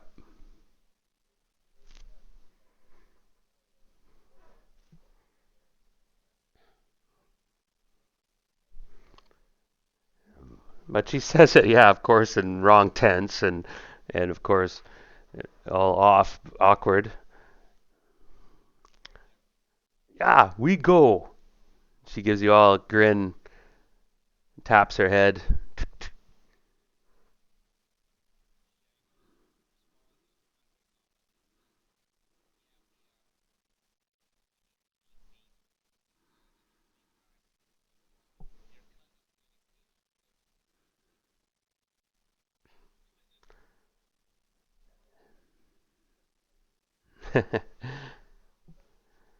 And we do. Unless anybody has anything to add, I'm going to move this forward slightly because time is a factor. I made a couple rolls secretly. Yeah, and who's bringing up the rear? Could you give me a hear noise? And who's in the front? Could you also give me a hear noise?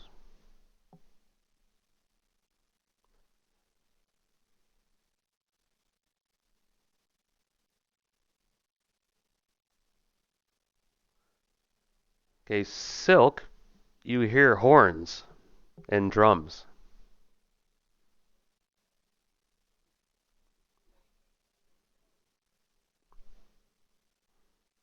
Bugbears. No, you're in the back, right?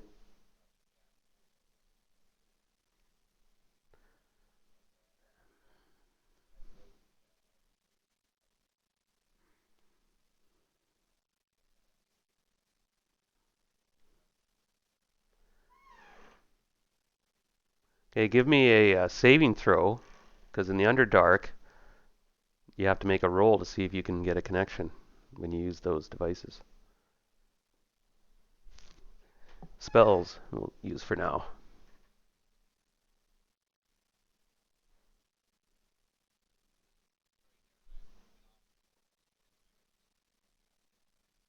Sure.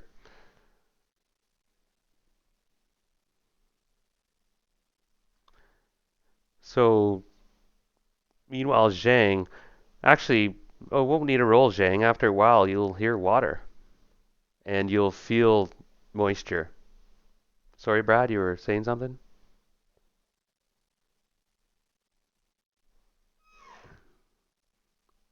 Okay, it's not working. You can't communicate. Not coming in. Breaker, breaker.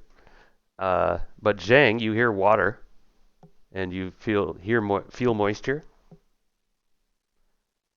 and there's slickness on the rocks suddenly, and there's no quartz or anything around anymore. It's like dark rock, and you've been going down for a ways, and it must be the river you hear. I got a map we're gonna change to in a moment.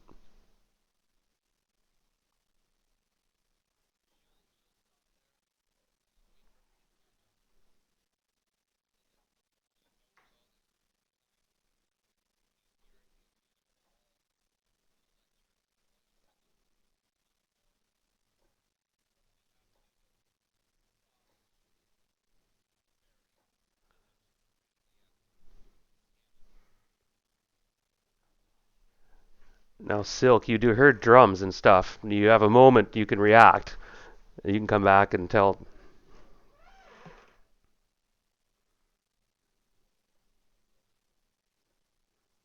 All right, so you leave your post momentarily to come back, and you guys see Silk come back saying, "I hear him," but it was distant though. Like you just barely hear it. In that passageway, that means they're quite a ways away. But if they're making that much noise, they must be a big war band.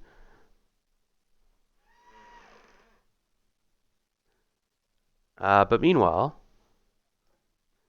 I just have to find where I left your party. And Gary, there's one thing I didn't do is get your avatar, to my embarrassment.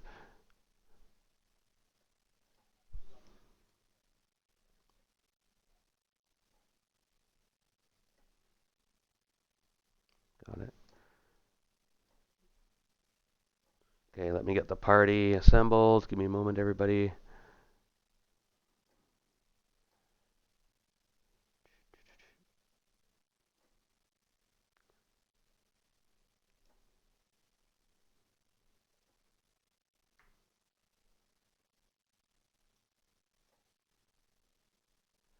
Shit.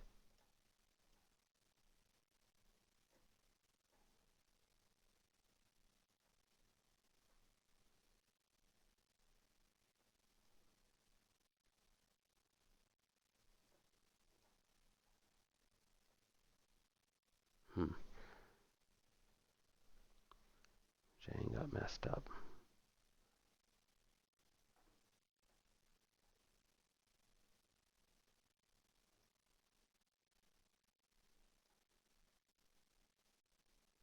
Okay, we'll have this ready in a moment. Do you guys see your characters yet?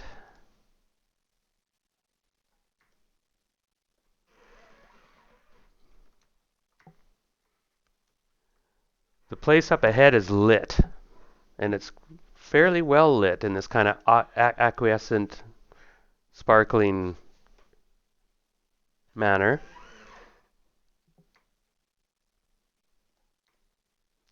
Do we have everything here? Let me have a quick look. Silk. I gotta take the names off. You can zoom in, of course.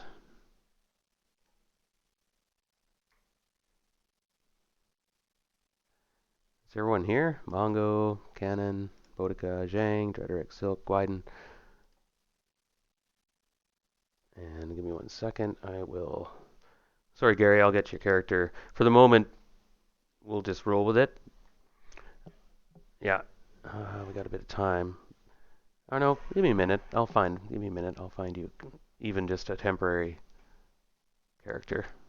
Oh yeah, you got the two-handed sword. Okay. I got something in mind. Mm-hmm.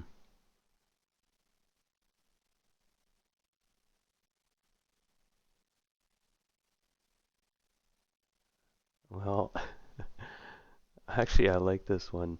It's a bit much, but for the moment, it'll do. That sword.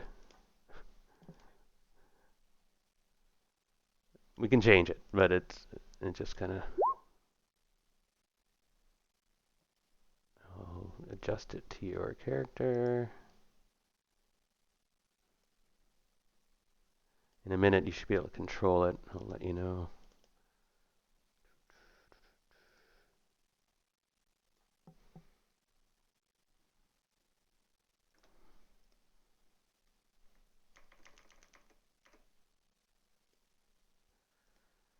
Okay, can you move your character?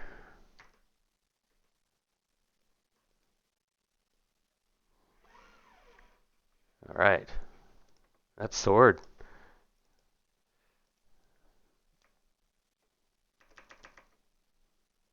There we go. All right, so you guys have clearly come to an area that's quite different from the others. You see there's kind of seaweedy kind of hanging from this opening to your right suddenly, as you realize that you're coming into the somewhat, you're not sure what.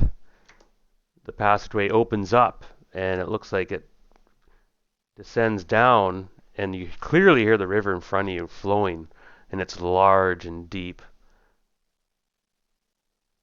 And as you guys cautiously move forward,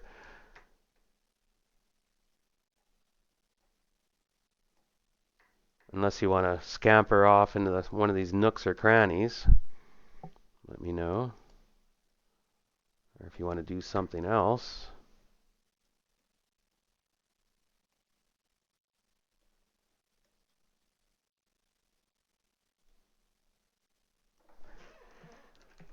Everyone ready?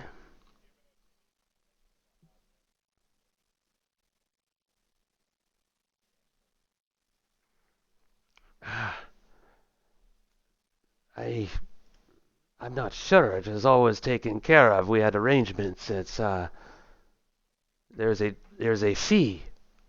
I know that. And it's one of their kind as well. It's one of the gogglers, I think. And she puts her arm on your shoulder earnestly as she says this to you in part common, part drow. She's been teaching you a bit of the drow language. Remember, Gwyden.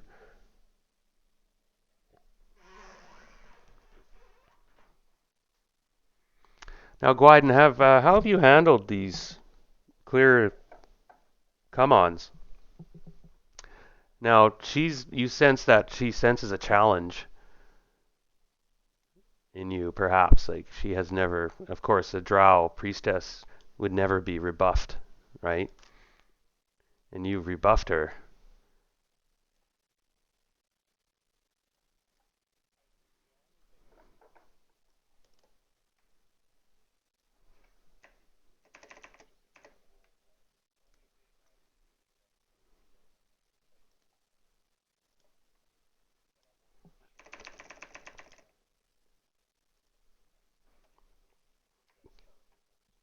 Mm-hmm.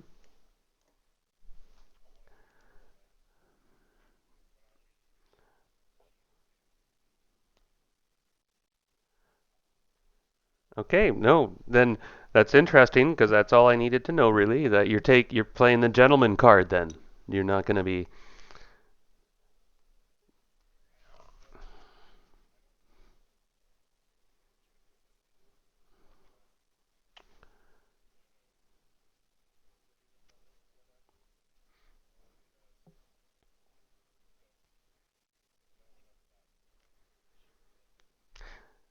Now, have you grown fond of her? Are you?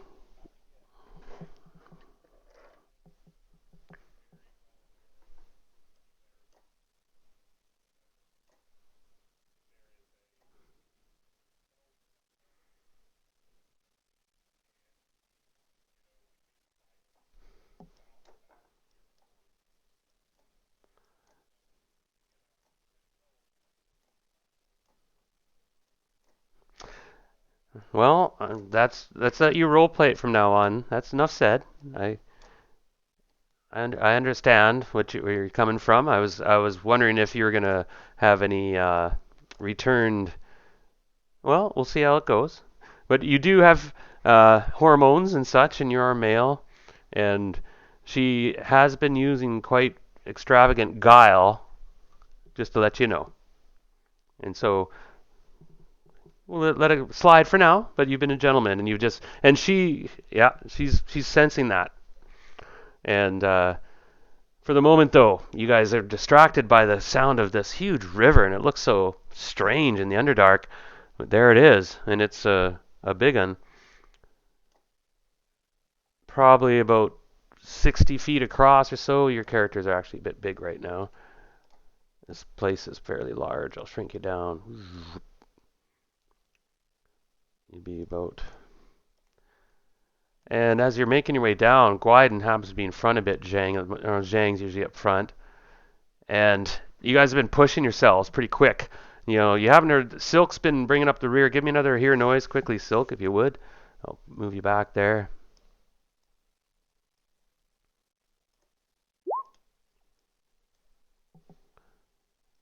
All right, so you haven't heard anything. You're not sure. Well, that's probably a good sign. Zhang, you're a bit surprised when you hear a voice call out in Underdark, and it's it's a voice what you recognize of a child, and it says, "How many in the party?" in Undercommon, and you look over quickly to your side, and you see there's a figure come walking out of this side cave. It's a young, seems to be a young girl, probably about age 13, 14. She's got a collar on, an iron collar. It's very clear. She's clearly a slave.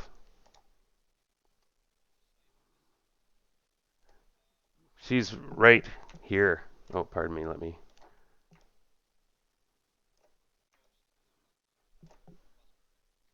Yeah. And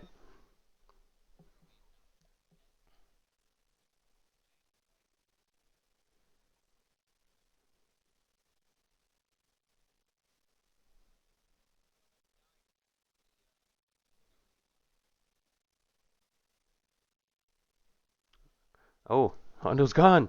Oh, pardon me. Hondo is around. I don't know why her avatar. Pardon me, everybody. I'm not quite organized as I should be. Let me have a quick look. I'll if she is there, but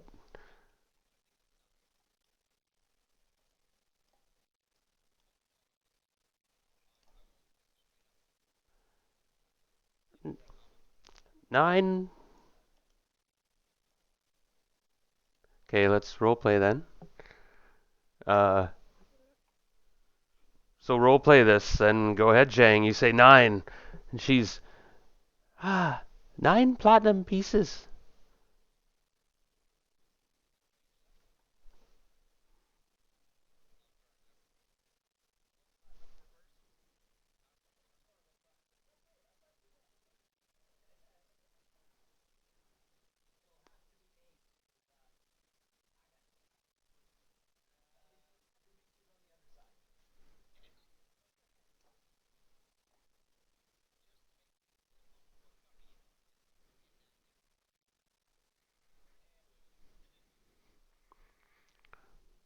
9.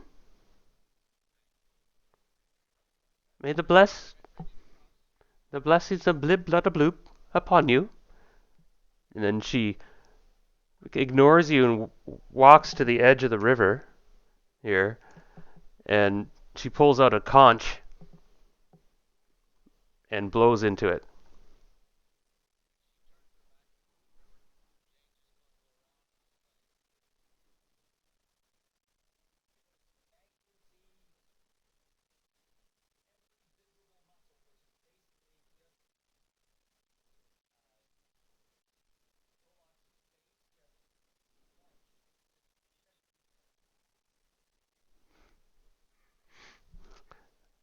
Hmm.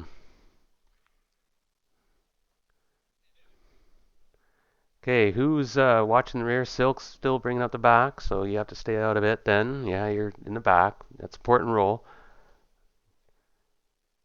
There's some time passes. You guys have a minute. You're waiting, and then she puts the conch down like in her hand, and then she sits down on the rocks and shoal, and you can see there's lots of tracks around and some detritus of travelers.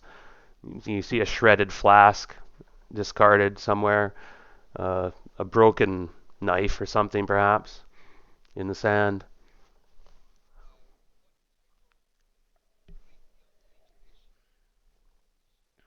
Human. Appears human.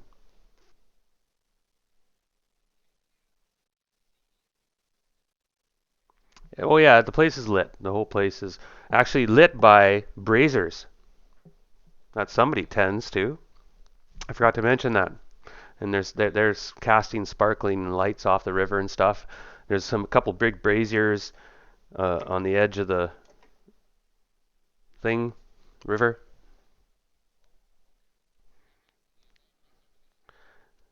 Then you can make out the barge or large skiff. You guys see that?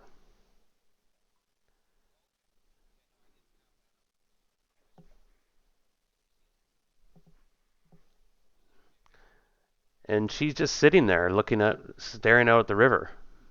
And you realize she's mumbling something, and she's fingering something at her under her chin.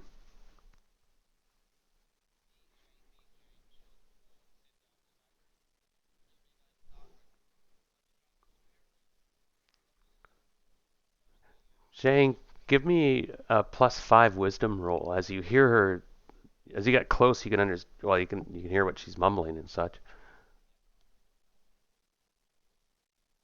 Anyone else want to do anything while Jane walks off to this child and sits beside her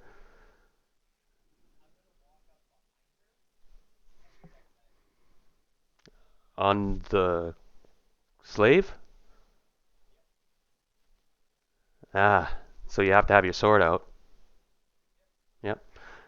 So, and other people have weapons out and such too, right? We're on alert all the time. So you walk up close within, and the sword doesn't detect. Anyway, I have to send you your purpose, by the way, Gary, of that sword, because that's part of the reason why I can detect magic.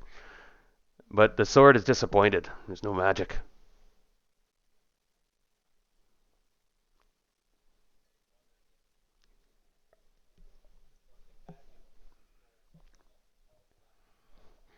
No, and you maybe the conch or something, but you no, to your surprise. There's a way to mask this, but you'd be surprised if she had that capability.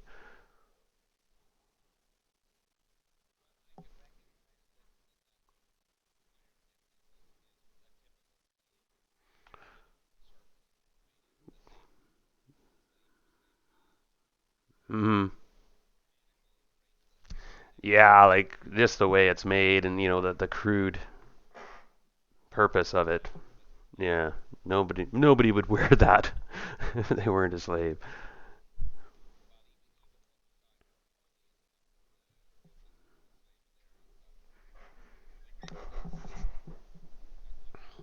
Hmm.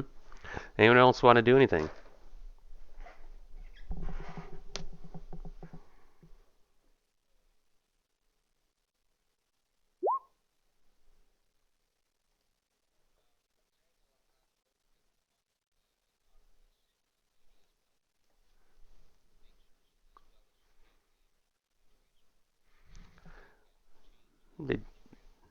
Did Did you make that wisdom check for me? +5. Ah, so you thought you recognized something, and it didn't make you feel good. Because she stopped suddenly when she recognized that you were close, and she does suddenly start a little ways away, but then she looks over and bows her head to you and stays silent. Pardon me, you asked her something? So what do you?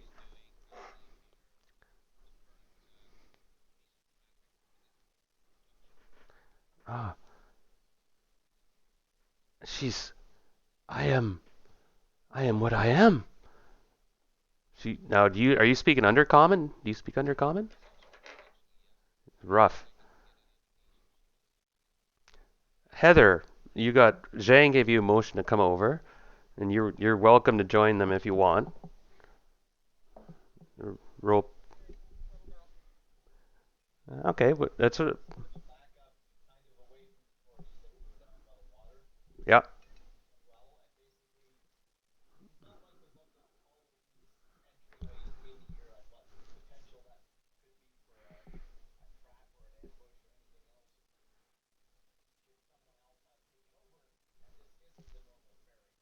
Mhm.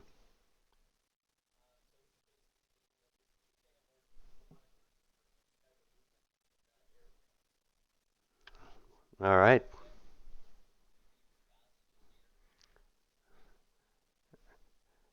All right. So you're going into yeah.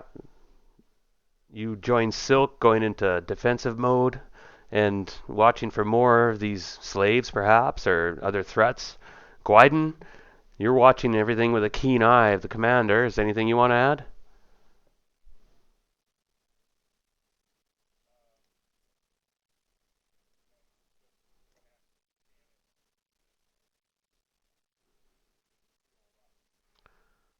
And she puts her hand on your forearm again. Wait, he's coming. And she looks at you with a grin. Watch. And she points towards the river. And at that moment, you see something large for a moment under the water surge. And I don't know if you've ever seen a large salmon moving up, spawning in a river. The power of these things are amazing. They project themselves through the water. There's something very large and dark, and you'd realize the size of it must be large if you can see it under the water. And it moves up from this direction here. And it only takes a few seconds, it seems.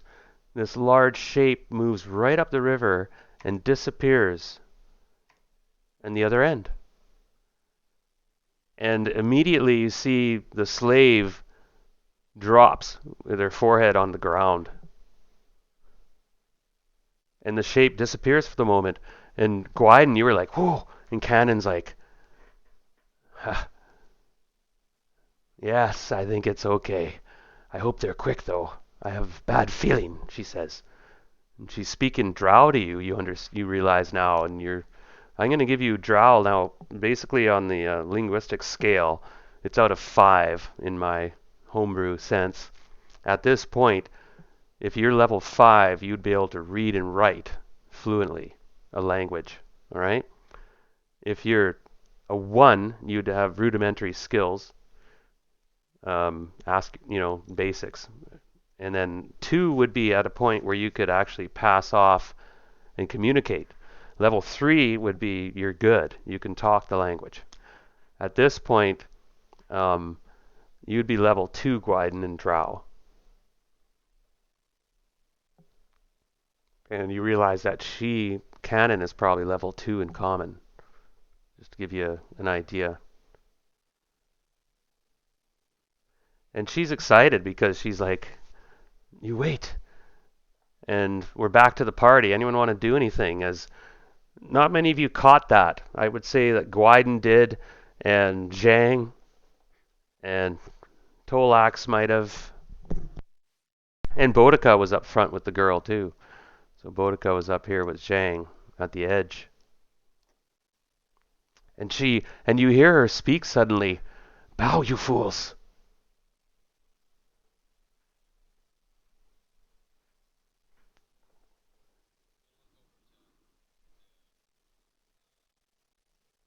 No, actually, she doesn't say that. No, no, actually, she doesn't.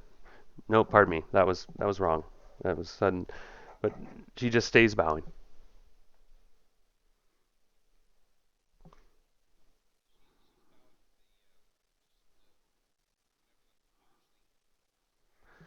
Perhaps.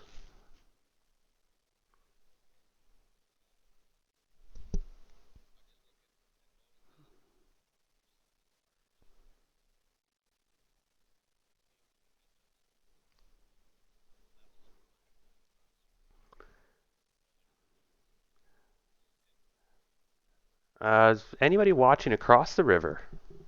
Anyone scouting the way ahead? Yeah. So Heather and Chang. Okay, yeah. You see a figure. There's a shape in the water for a second. Wait, what was that? There was a blink of a shadow, and then across the way you see something come out of the water. Now this thing is much smaller than you thought the other thing was. If it's the same thing, you're surprised how small it is. And it's appears to be about from this at least 8 feet tall. The figure strides quickly to this raft barge, jumps onto it lively. And give me a second, I will. And with some deft motions, starts to project the barge across the river, seemingly against the current and everything, like with great skill.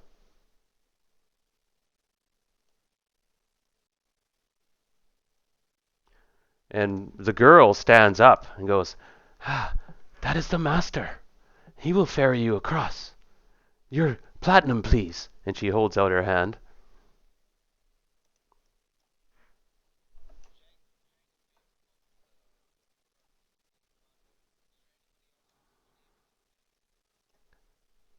Silk, give me a hear noise. Oh, you did.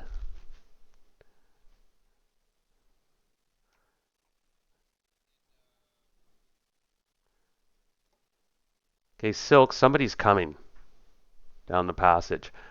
It's a large party. There's no drums or horns, but this party can't mute its sound. There's a large body of armed troops coming down the passage.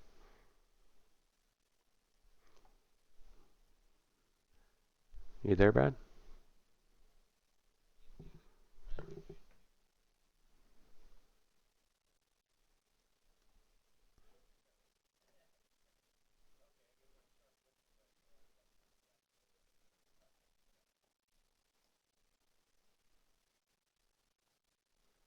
Okay, well that's a little weird. You have a sharp whistle. Like we don't have this kind of a language worked out or anything with the whistle thing.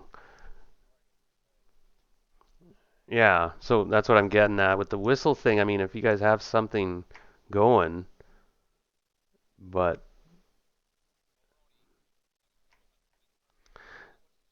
you predict Silk that they're ways away, but it's a large body. They could be here in about 5 minutes or something.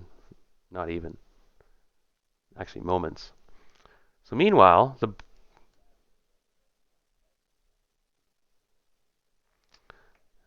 okay, make a roll against spells.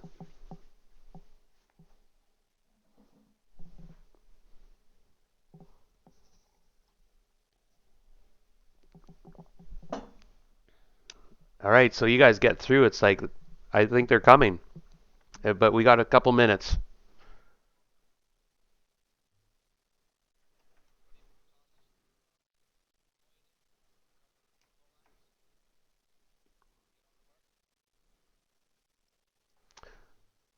And the barge continues to pull across. It's going to hit the other bank in a moment.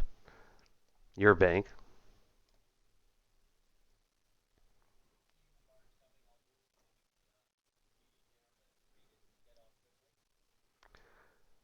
The figure pushing it is a goggler, as Cannon would describe them, a Kotua. And now you see one for the first time. I assume most of you, not all of you. And if you, it's such a strange creature. It's a fish. It's a fish with legs and arms. It's got like a harness, which has pouches and various weapons, and you can see there's line and such, and even a large net, a massive net. It's drooping on its belt. Its eyes are on the side of its head, and they have like the fish lens bubble, of course, and it must have amazing peripheral vision. And the creature is huge. You recognize now this is a big specimen of one. This is a huge one. It must be 10 feet tall or bigger. Muscular. He moves this raft with ease and grace. And it bumps up on the other shore, and the girl gets up because she was in kind of this down on her knees and such, but she gets up and she walks to the raft.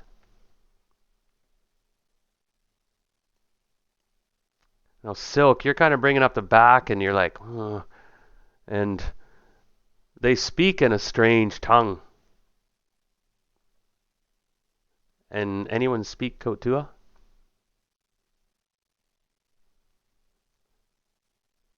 She manages to get out those weird sounds that he seems to naturally emit.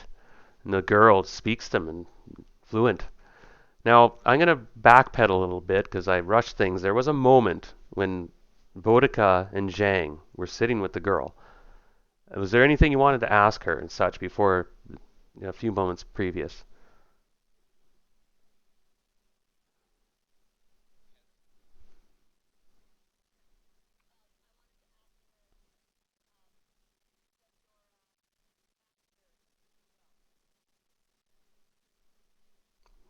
That puzzles her.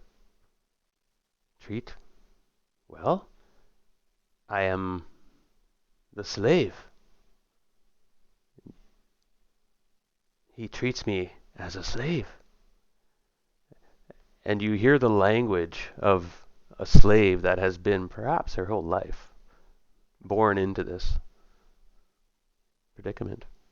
And how she ended up here serving this master. But you think she's been doing this a while. She doesn't have any fear, it appears. Uh, Besides her master, you can sense the fear. Our respect, but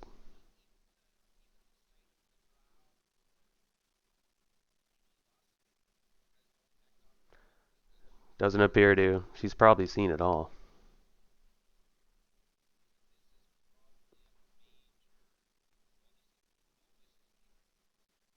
Hmm.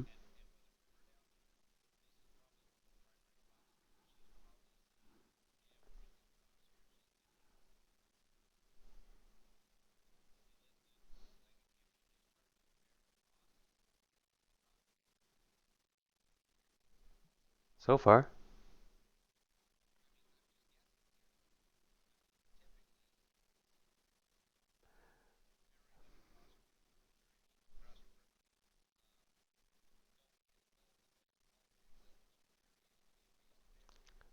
So the girl again shakes her head, and as you were talking perhaps with Boudica about this, and but she goes, "Do you wish to cross?"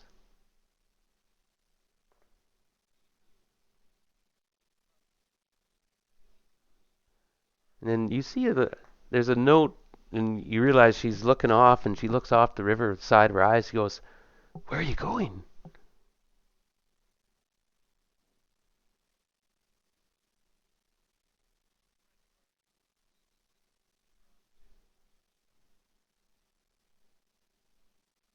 She mouths the word friend. It's an odd word.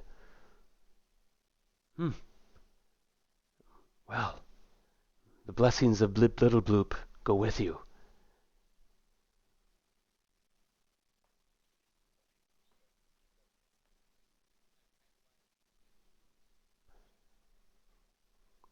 And she bows again.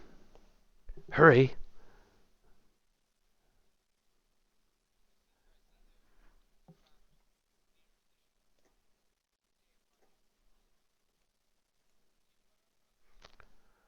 So there's room for the party on this barge. I know scale might not be perfect, but you find your spaces and you realize, yeah, it's actually a pretty large barge. It's 35 feet long or something like that.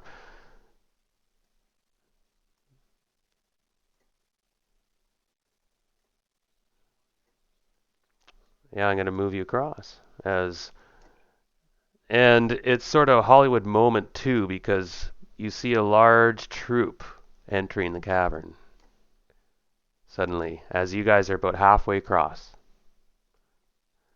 And this large group moves into the cavern, spreading out. And you can see there's a large bugbear, and he's got attached to the top of his head, there's a pole that goes up, and it has the emaciated head of another species, probably a human or something. It's the new chieftain.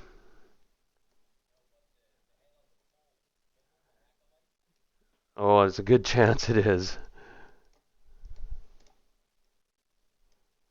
A good chance it is. You realize. And he comes pouring down in the passageway, and there's many, many, uh, scores of them.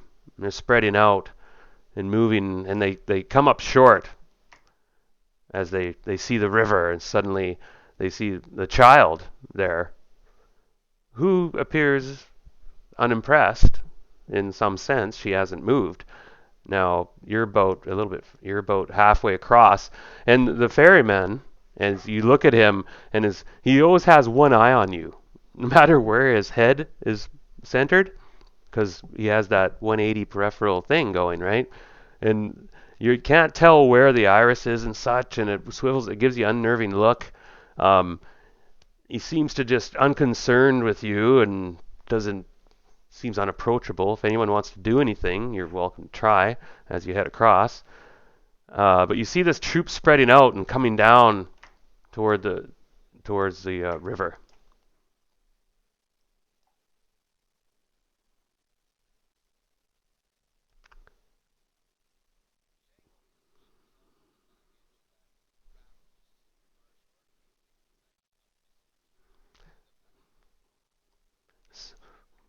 Some of them are carrying a dismantled ballistae, but for the moment you see the prince, or the new chieftain.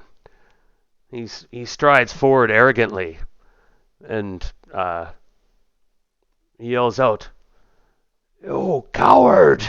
He screams, and in Undercommon, but you can't mistake that word, Tolax. And the girl, who calmly seems to be addressing him in Undercommon, but he's ignoring her and he's yelling across the river,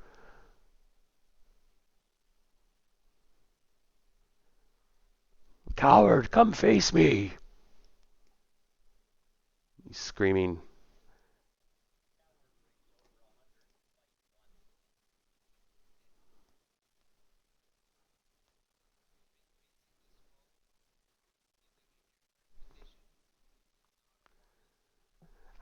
I promise you safe passage. You come back, and we'll fight on the shore. The best of us wins, he screams.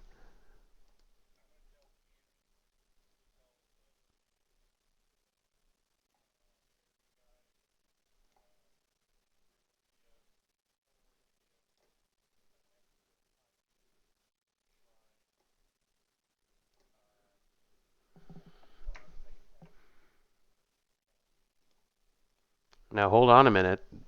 None of you speak Kotua, right? You told me.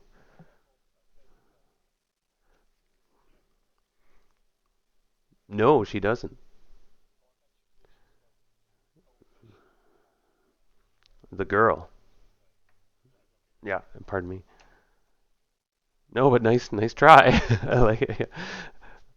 So you're getting close to the other side. You'll be there next round, sort of thing.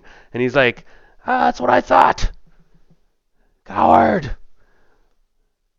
Never come back this way." And he curses and somewhat. And the girl is just standing aside, quietly. But you see that the bugbears do not disturb her.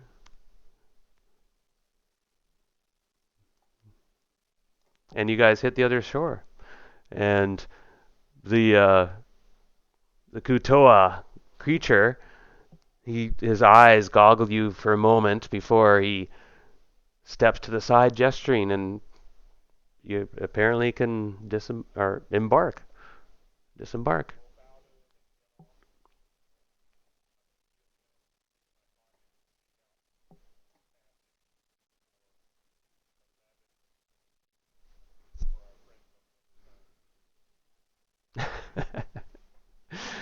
some some bugbears, go get them.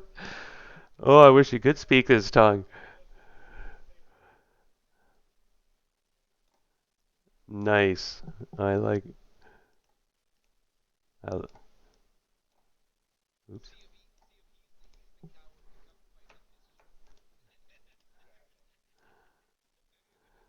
So I'm taking it you guys are leaving the barge? Oh, wow. Okay, go ahead. You can move your characters. And on the other side, there's an area. It seems like a rest area where it seems if you wish, you can relax and take a break. There's a.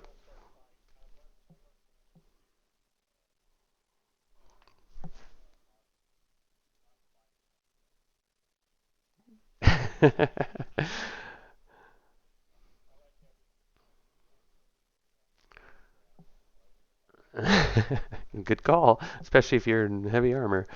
Um, you might see some large creature hovering in the water down here, downstream. And now the girl doesn't grab the conch, by the way, and doesn't blow it or anything. So you see that the Kutoa guy, he leaps gracefully into the water without making a splash and disappears deep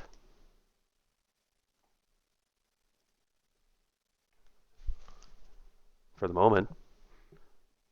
And you look back and you can see the bugbears, and there's some of them are stomping, some of them are mooning you now. You see, there's a troop of about 6 of them mooning you in a row.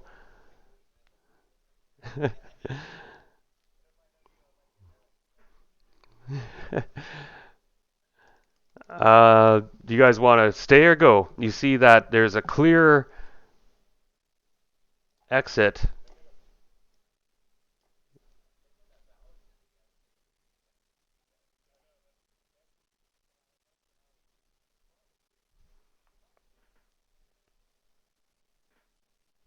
Right. Oh yeah. Oh, and you guys. Yep.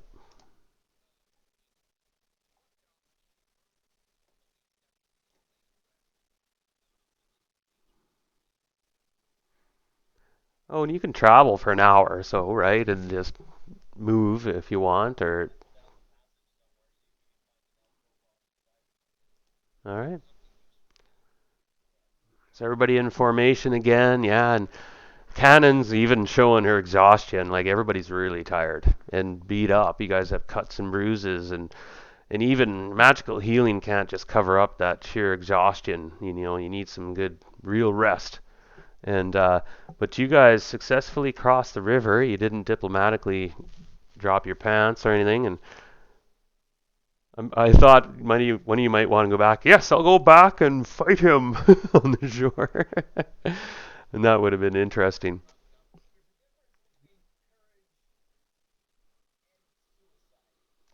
True, and well,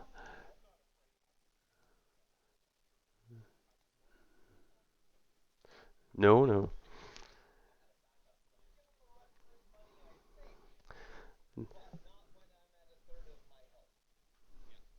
and mm, as oh yeah, and that was Thupshib and his slave.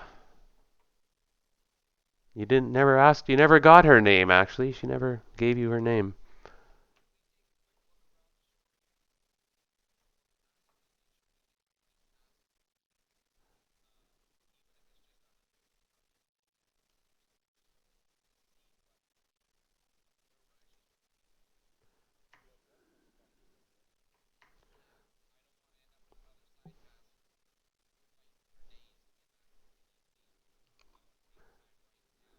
Yeah. No, good calls.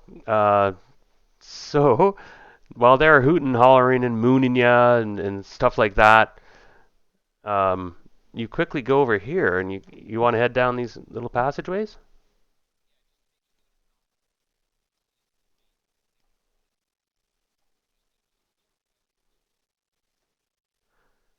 Let me have a quick look here a minute. Okay, here, as soon as you get around to this, oh, pardon me, I gotta ping that. You get to this area, you can see that there's more of these hangings that are like snails and stuff woven into like Jamaican curtain. Uh, do you want to go through him? It might be somebody's room.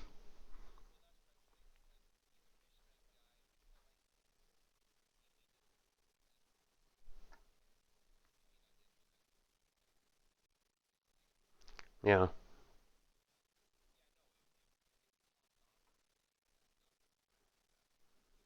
Okay.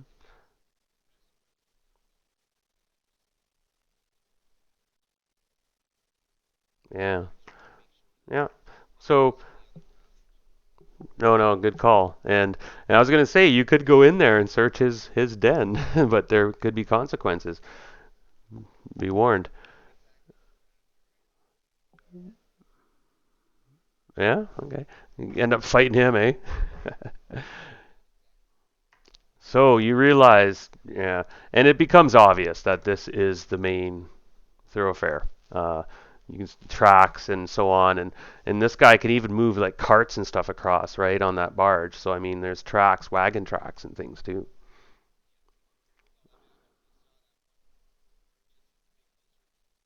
Mm-hmm. Yep. We're off.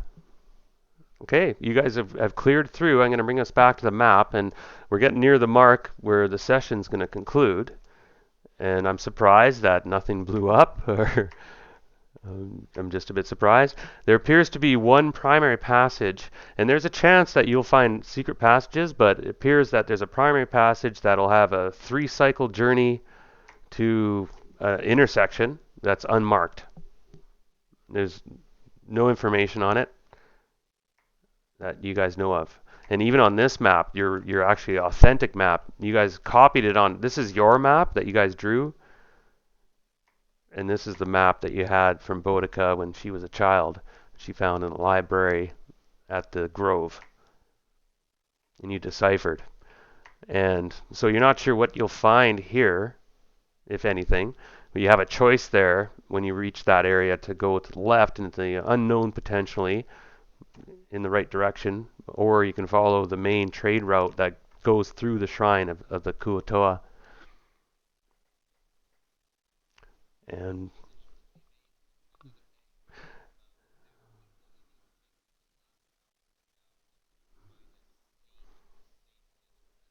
so it's either Boudica, I think was your find your campsite, right? The ranger?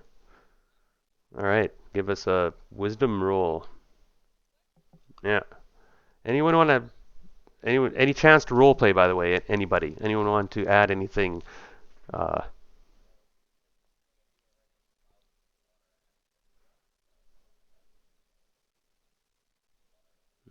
oh yeah.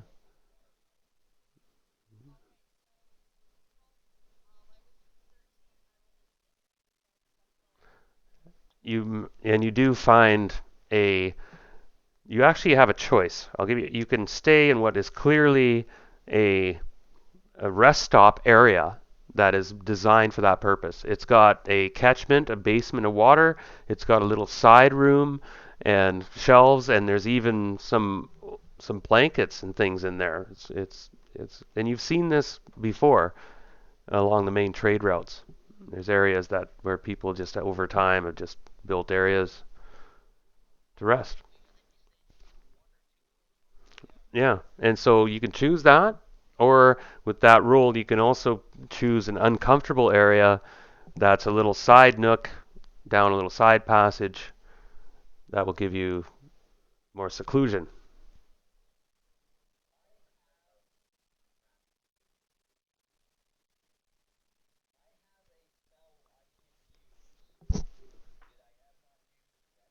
Mm-hmm.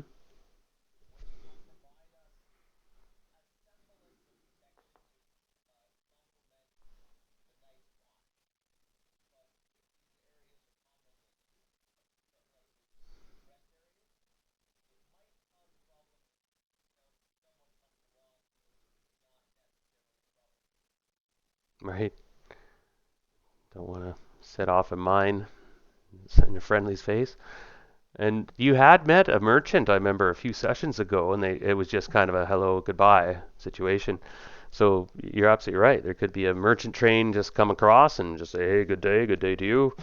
Um, or it could be a headhunter party in the Underdark, or it could be a demon wandering around. Um, but the rolls on the primary tables are much more lenient than in the unknowns.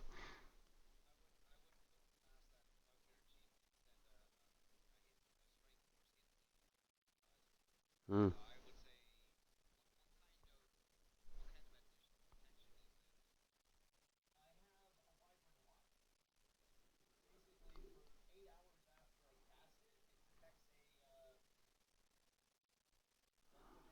right.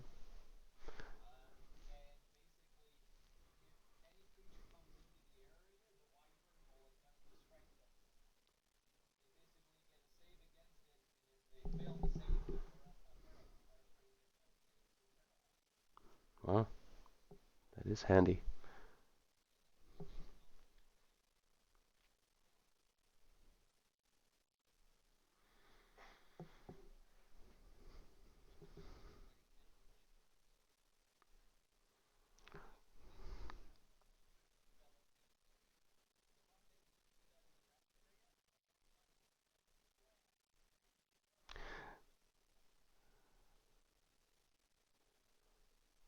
Hmm. Yeah, I mean, Hmm. Yeah, you're right, because in this situation, it's not necessarily hostile territory in one sense. You might just, yeah. So that's a good call. It might not be appropriate in this circumstance. You might want to cast it in your internal room and then have people on the outside. If something gets by them, the wyvern would intercede. Hmm.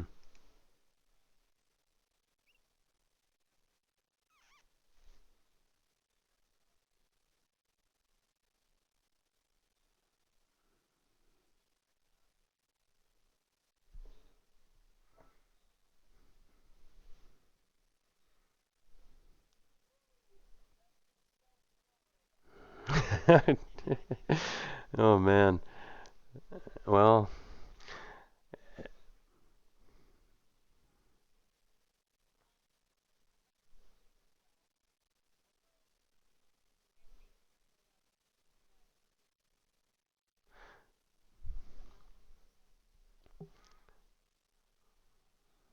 now just to remind everybody, when you rest, you get 1 hit point an hour plus your Constitution bonus. So, in other words, if you rest for 6 hours, you get 6 hit points, and if you have 18 Constitution as a fighter, you get four more. You get 6 hours sleep plus four, 12 hours hit points back, 12 hit points back. Everyone follow that?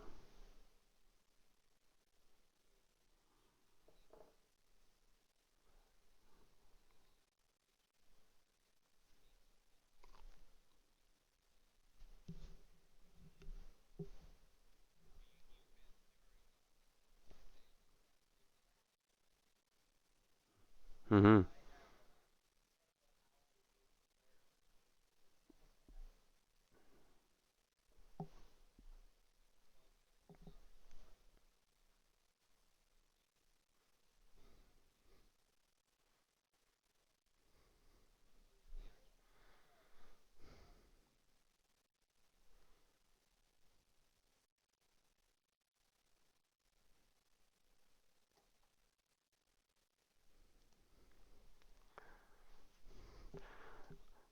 Gwyden, what are you doing in this shift besides your watch?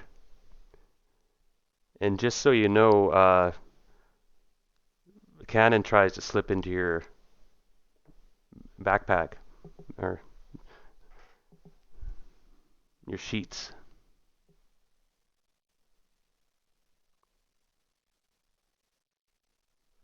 Okay.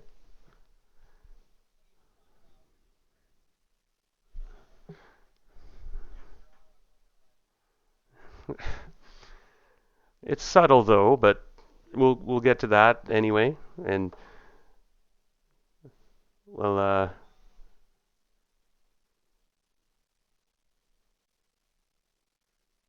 mhm,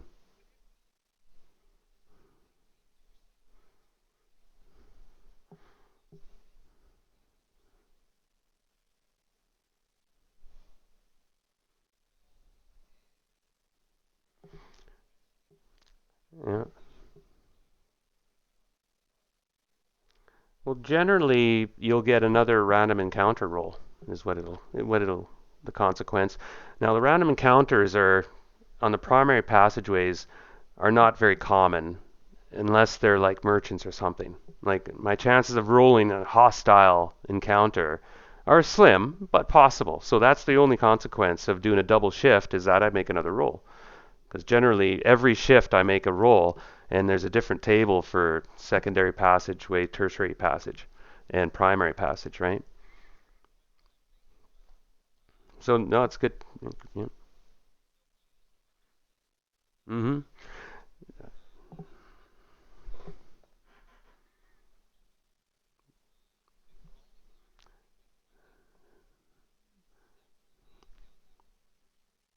Yeah. Oh, it's been a rough go for everybody. I agree.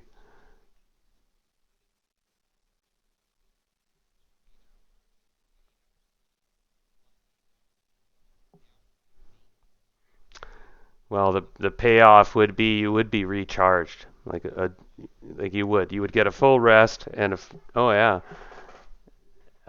But like I said, there's a small chance something could come along that could cause trouble. There could be a fight, um, and that's the sandbox nature of this Underdark. As I've been playing it, right?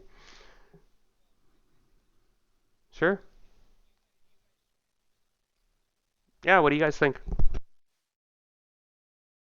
I'll be right back.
Mm-hmm.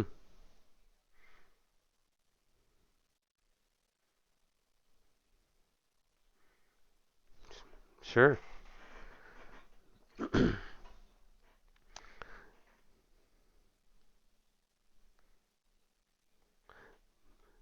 So right now we can cover the first. I made the rolls. You guys do your cycles. You go on watches and you rest. And some of you who are paying attention realize that there's some in the party are kind of sleeping together uh, for a segment of the shift.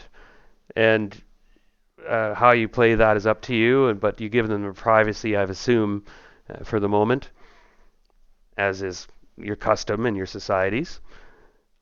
But it raises a couple eyebrows, probably. But anyway, through the first cycle, though, of course, Gwyden's there for his shift.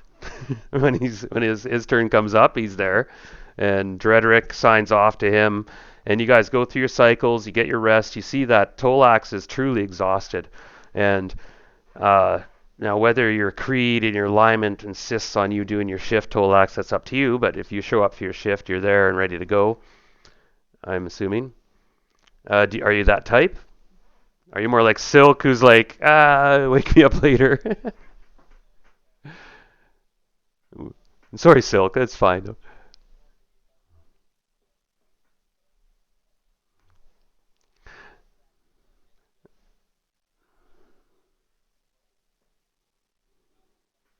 Yep.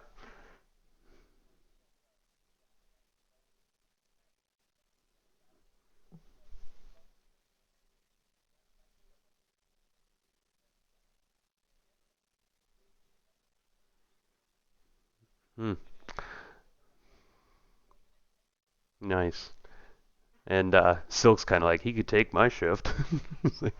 And uh, Gwyden, though, you slip out quietly from your bedroll, leaving a sleeping cannon, um, and move to your shift. Perhaps a grin on your face.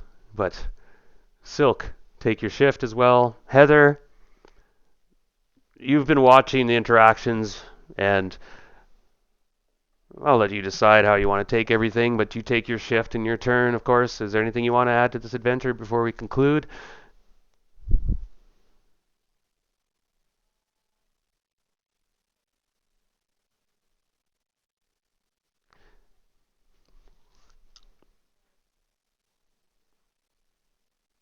There's something about the newcomer, though, that's troubling you.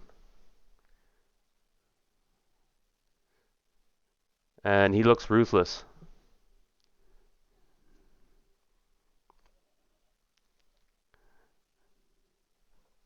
So, on that note, we'll conclude this session. And again, thanks to everybody. It was a lot of fun. Um, I got a lot to work with. I'll probably send some more information out the next week. Next Sunday, I was hoping to continue. Same time, same place. Again, if yeah, awesome. And if you do miss a session, that's okay. Just let me know, and we'll either postpone it if it's crucial. If it's not crucial, I'll play on, and you can give me kind of a guidance, like this is what my character will do default, and they should survive. And yeah, it'll be fun. Next week, go ahead. Hmm.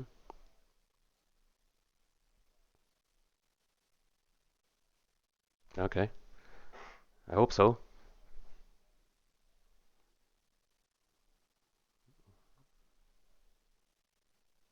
Cool.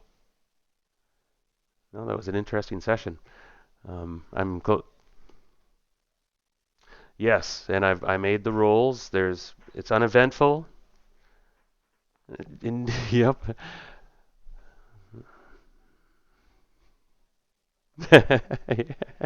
it's it depends who you ask.